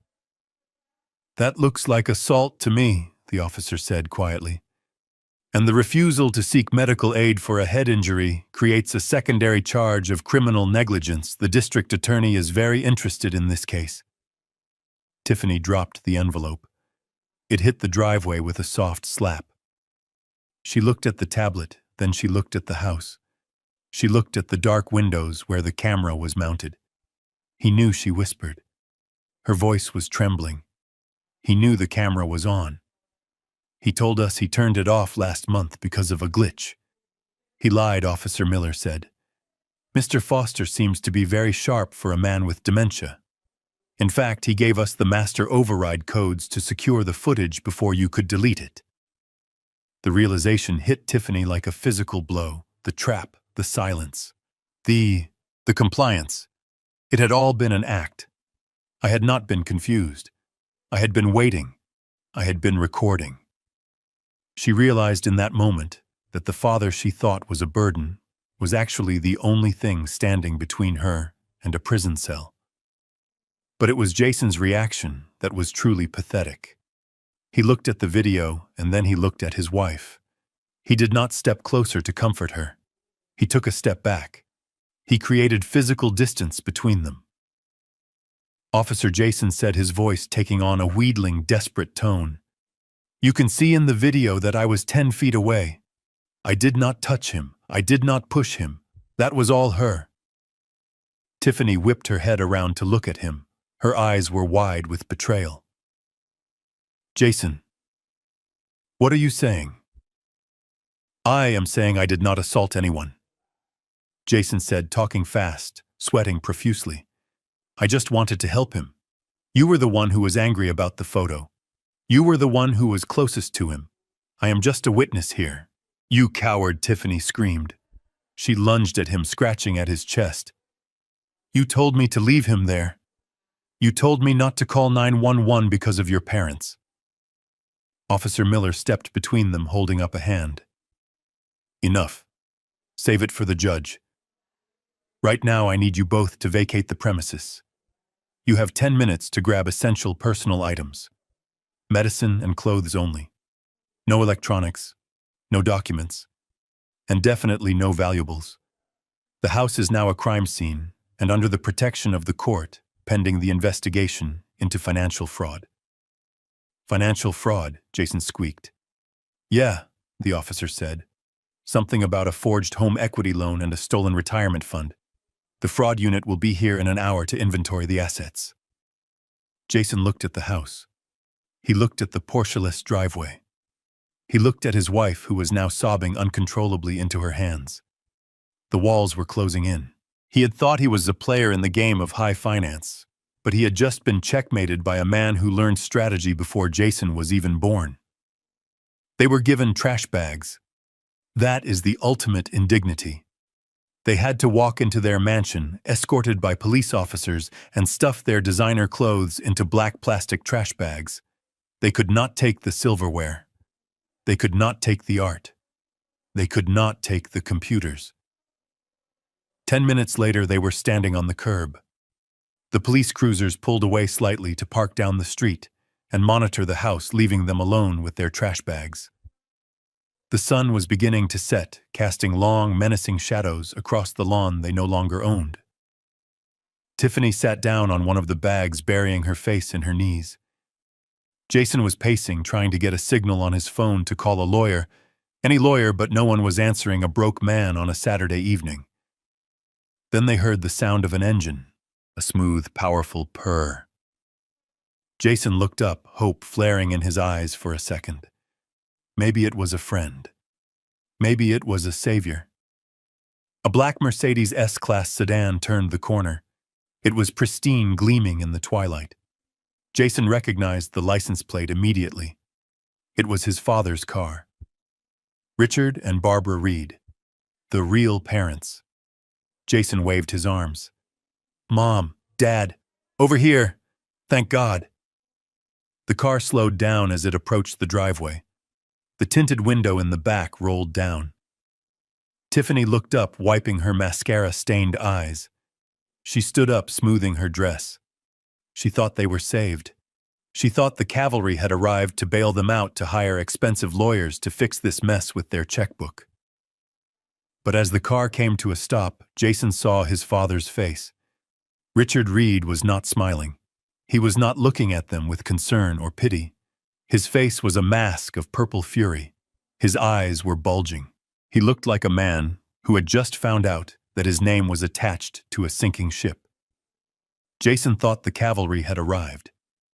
He watched his father, Richard Reed, step out of the climate-controlled sanctuary of the Mercedes S-Class, and for a fleeting second, he allowed himself to believe that everything was going to be fixed. He thought Richard was there to write a check, to yell at the police officers, to throw his weight around until the world bent back into shape for his golden boy.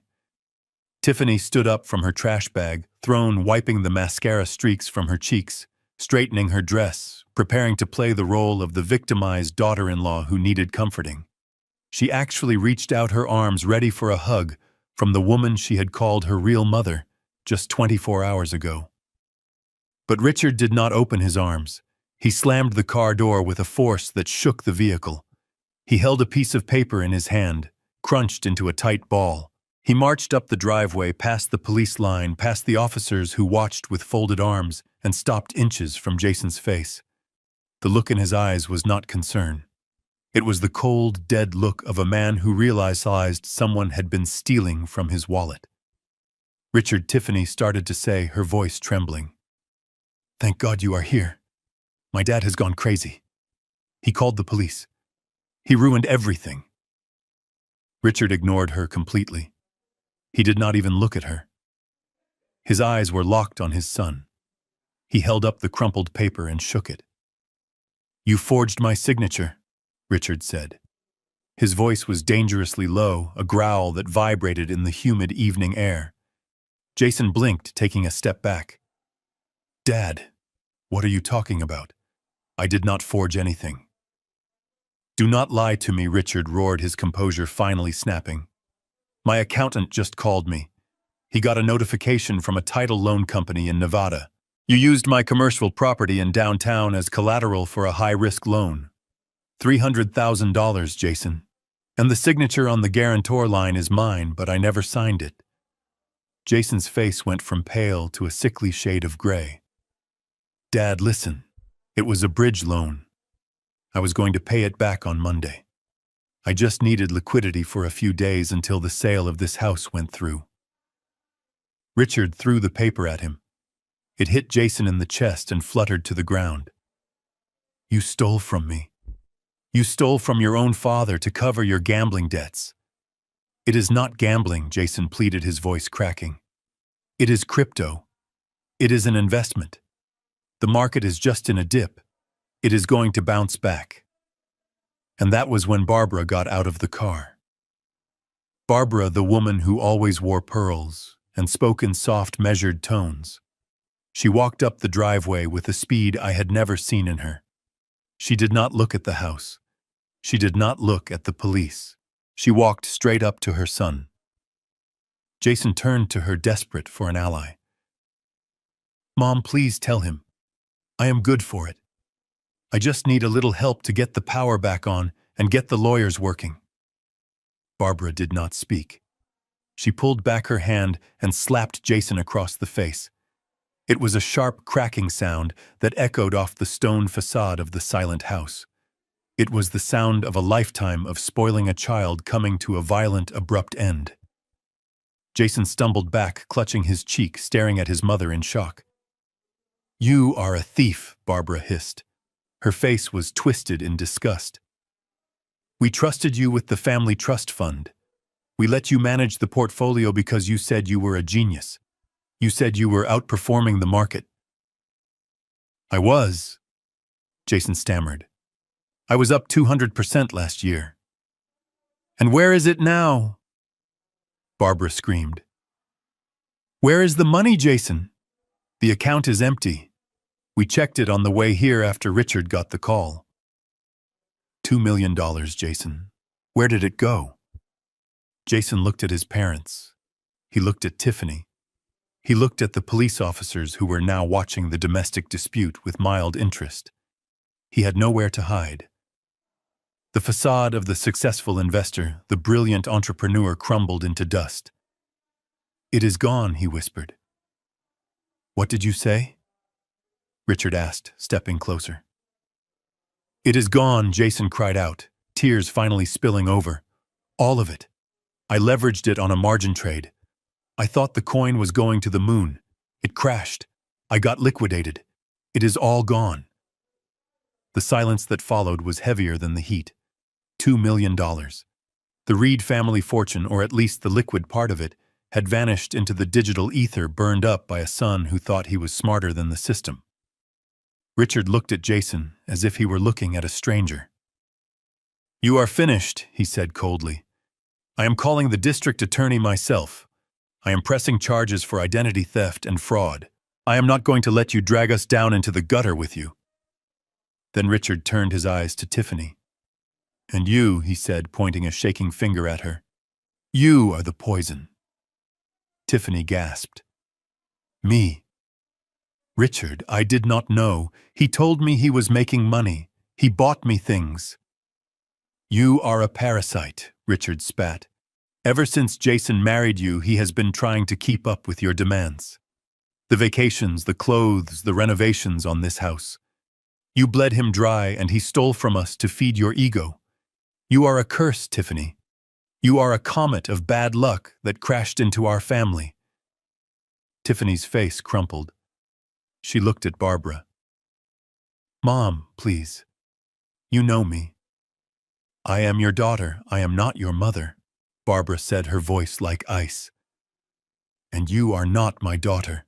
My daughter would not be standing on the side of the road with a trash bag. My daughter would not have assaulted her own father and gotten herself involved in a criminal investigation." "But I did it for you!" Tiffany screamed. The desperation in her voice was painful to hear.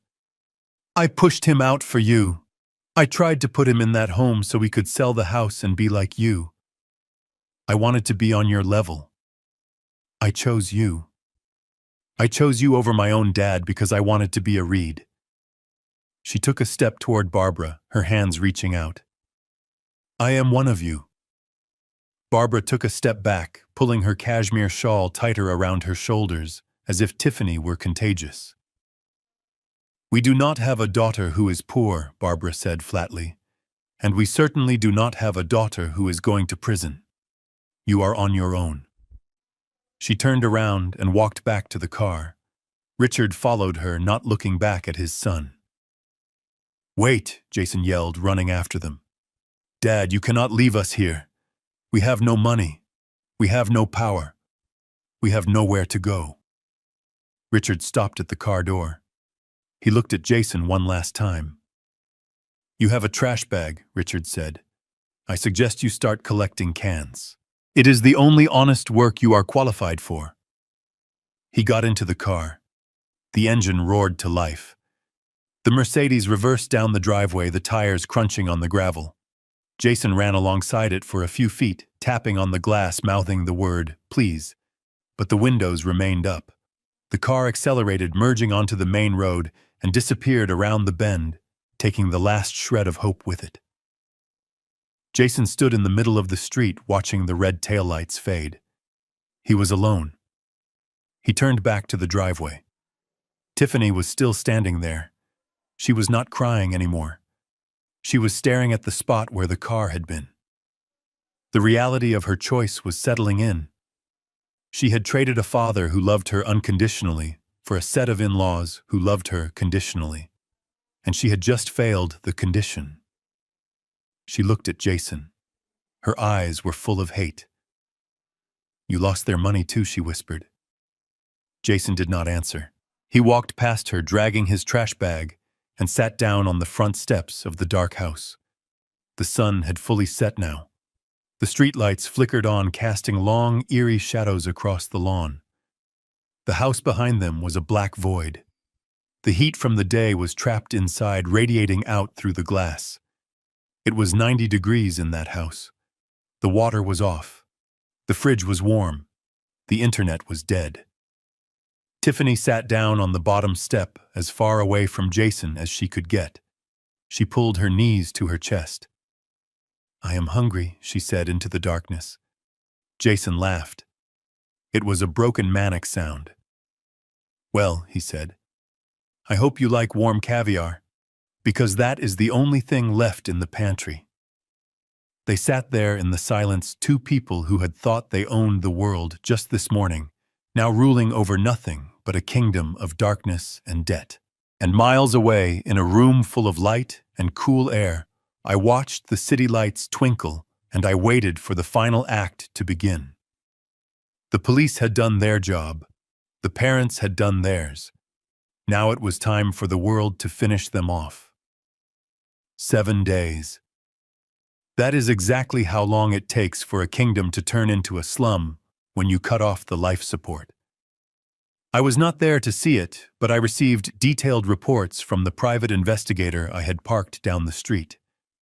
For 1 week, Tiffany and Jason lived like squatters in a $5 million mansion. The temperature inside the house hovered around 95 degrees during the day. The smell of rotting food from the warm refrigerator permeated every room, seeping into the silk drapes and the plush carpets. They could not flush the toilets properly because there was no water pressure, so they had resorted to using buckets from the swimming pool, which was turning a sickly shade of green as the filtration system failed. They were eating cold ravioli straight from the can. Tiffany, the woman who used to send back a latte if the foam was not perfectly symmetrical, was now sitting on the floor of her custom kitchen, scraping tomato sauce out of a tin with a plastic spoon. Jason had stopped shaving. He wandered the hallways in his boxers, muttering to himself, terrified to step outside because he knew the neighbors were watching. They were waiting for a miracle. They were waiting for Richard and Barbara to come back. They were waiting for the bank to realize it was a mistake. They were waiting for me to call. But the phone never rang. The only thing that arrived was the stench of their own failure. On the morning of the 8th day, the silence was finally broken. It was not the sound of the power coming back on. It was the sound of gravel crunching under heavy tires. I had timed this perfectly. I wanted them to be weak.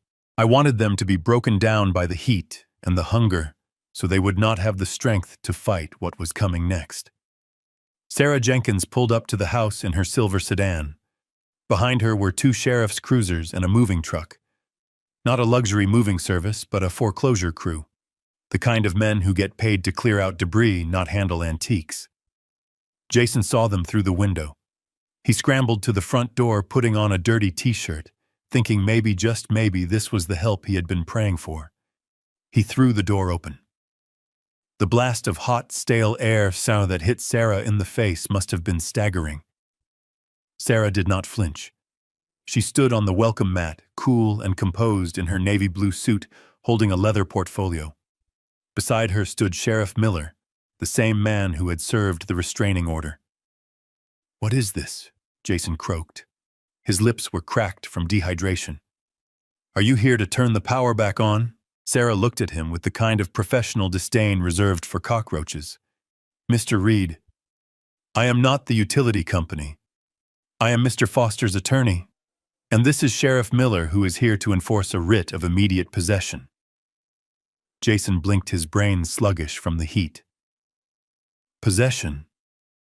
We own this house. My name is on the deed."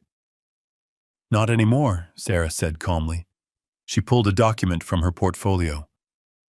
"You see, Jason, when you and your wife attempted to sell the property, without the consent of the life tenant, you triggered a default clause in the original transfer agreement. But more importantly, when you were charged with elder abuse and financial fraud against the life tenant, you activated the bad actor provision under state property law." She stepped closer, her voice sharp as a razor. "You tried to harm the person who gave you this home. You tried to steal the equity." A judge reviewed the evidence this morning, including the video of the assault and the forged loan documents. He issued a summary judgment. The transfer of the deed has been nullified due to fraud and duress. Ownership has reverted entirely to Harold Foster, effective immediately.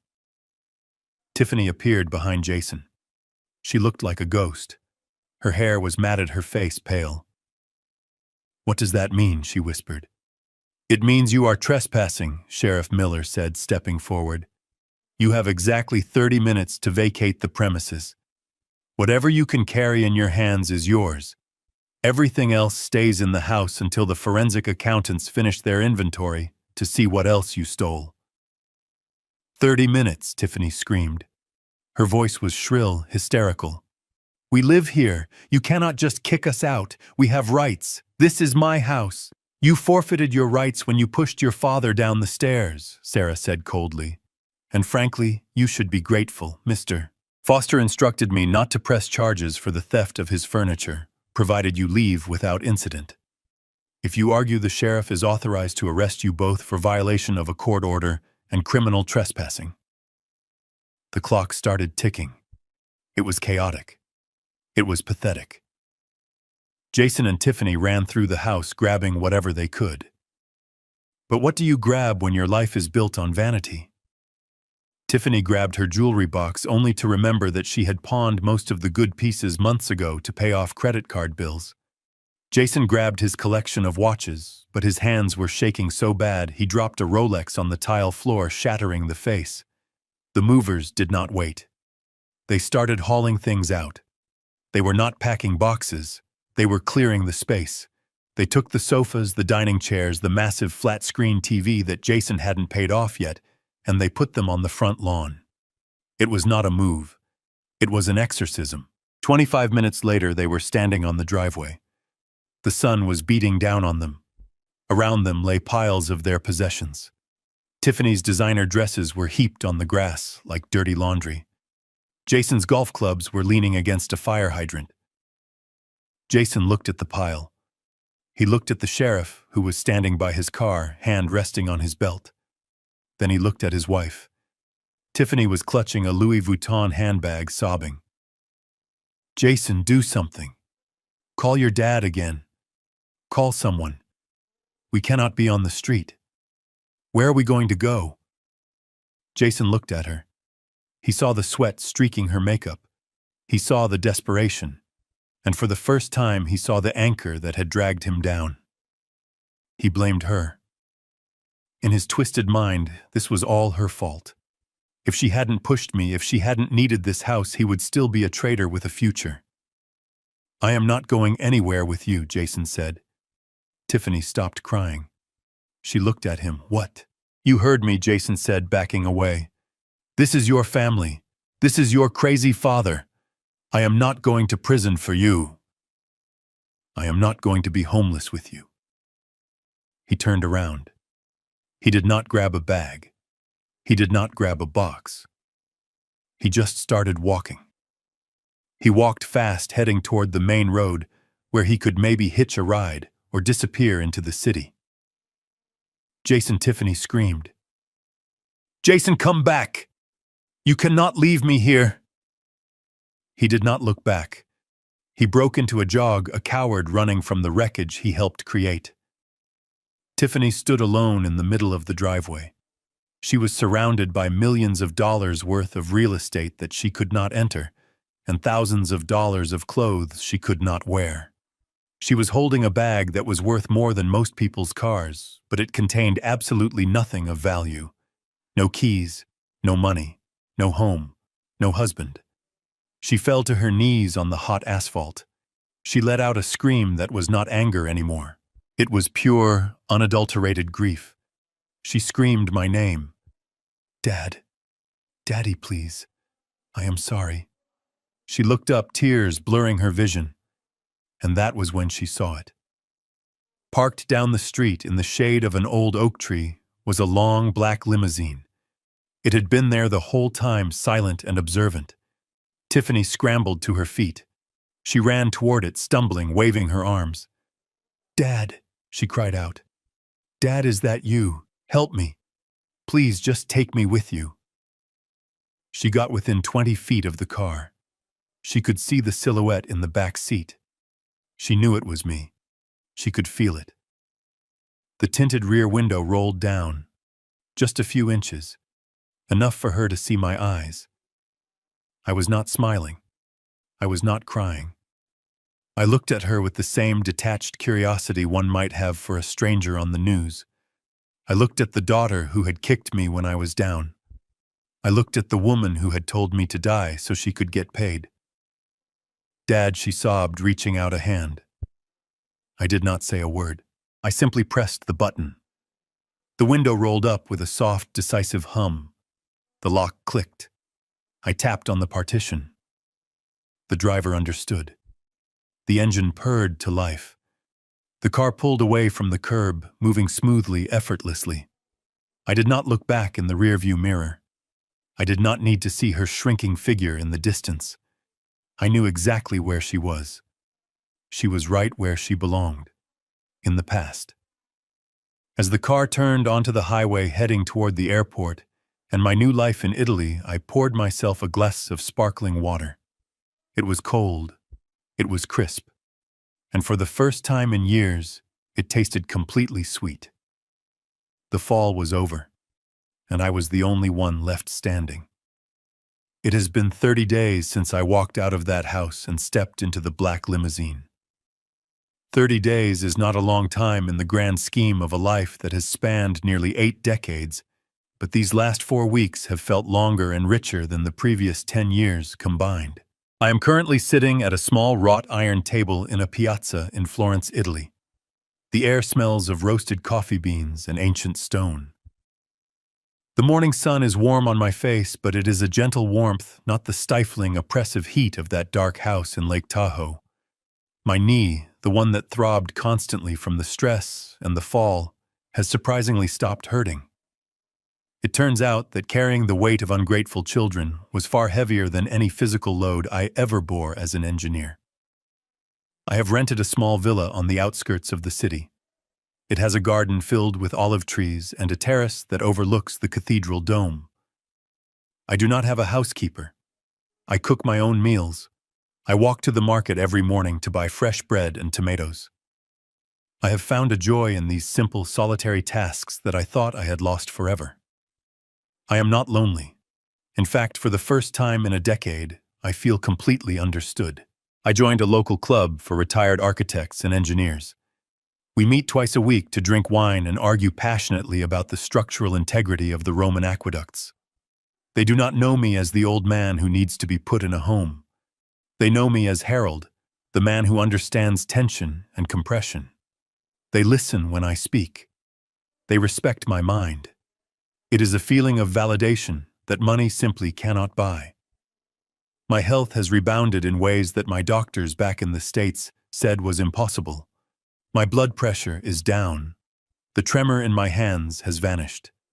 I sleep through the night 8 hours of deep, dreamless rest, waking up with the sun instead of waking up in fear of what new indignity awaited me in my own kitchen.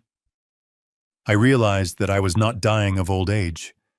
I was dying of a broken heart poisoned by the toxicity of the people I lived with. Once I removed the poison, the body began to heal itself. I am living proof that peace is the best medicine. But while my life has blossomed into a late autumn spring, the lives of those I left behind have withered into a harsh and brutal winter. I do not actively seek out news of them. I do not scroll through social media or ask mutual acquaintances for gossip. However, Sarah Jenkins, my attorney, is thorough. She sends me a weekly briefing, an encrypted PDF file that summarizes the legal fallout of my departure. I read it this morning with my espresso, feeling a strange sense of detachment, as if reading a novel about characters I used to know a long time ago. Jason is currently being held without bail in the county detention center. The list of charges against him is staggering: wire fraud, bank fraud, identity theft, elder abuse, and thanks to the thorough work of the forensic accountants, money laundering. It turns out that the crypto scheme he was involved in was not just bad investment. It was a front for washing money for some very unsavory characters.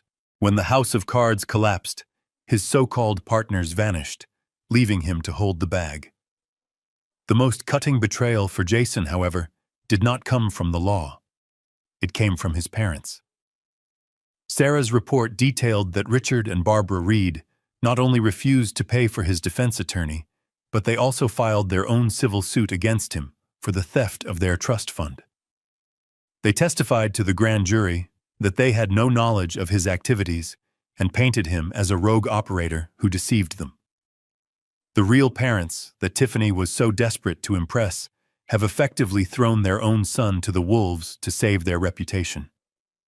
Jason is looking at a sentence of 10 to 15 years in federal prison. The Porsche is gone. The suits are gone. The arrogance is gone. He is just a number in an orange jumpsuit now. And then there is Tiffany, my daughter, the little girl I used to carry on my shoulders. Reading about her fate brought a fleeting pang of sadness, but it was quickly replaced by the memory of her foot kicking my leg as I lay bleeding on the floor. Tiffany is not in prison, at least not yet. The district attorney offered her a plea deal for the assault charge in exchange for testifying against Jason regarding the financial fraud. She took it. She turned on her husband without a second thought, proving that her loyalty was always to herself. But avoiding prison did not save her from punishment. The video of the shove, the one I secured from the cloud, did not just go to the police. Somehow, and Sarah swears it was not her, it leaked to the local news. Then it went to the internet. It went viral, millions of views. The headline was simply, "The Ungrateful Daughter." The social fallout was nuclear. Tiffany was banned from every country club, every yoga studio, and every high society circle she had spent her life trying to infiltrate. Her friends, the ones she tried so hard to impress at that brunch, blocked her number.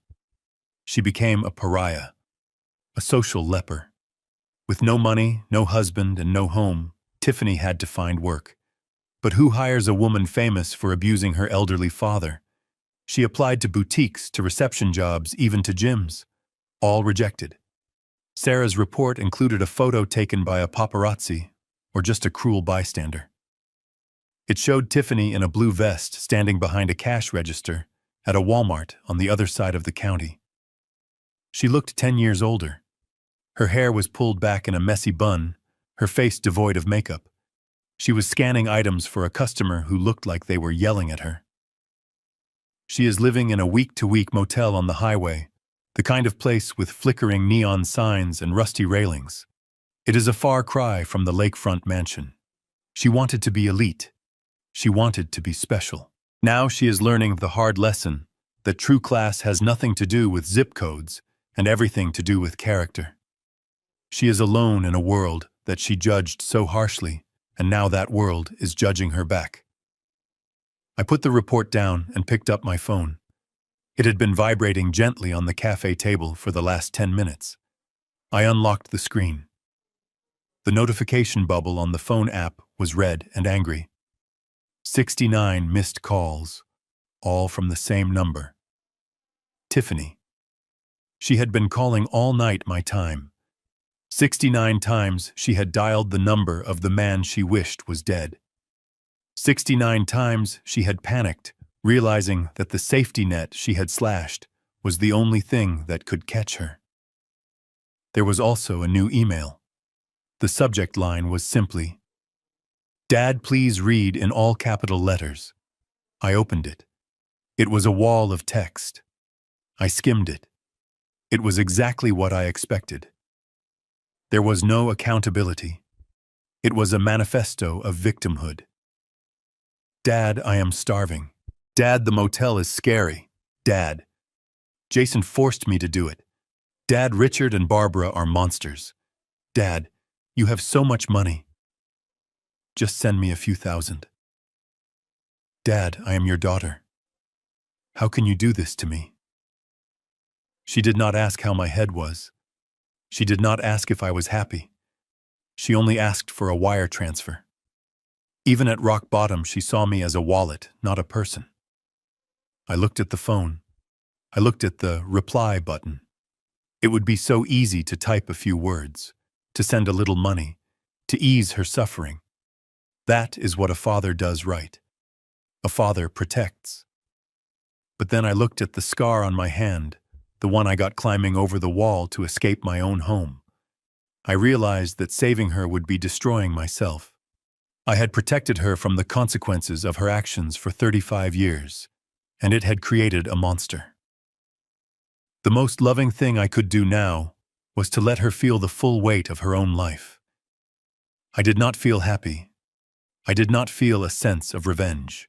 I just felt a profound, quiet relief. The cord was cut. The burden was gone. I pressed the trash icon. The email vanished. Then I went to the contact settings. I scrolled down to the bottom and pressed block caller. The phone went still. The vibrations stopped.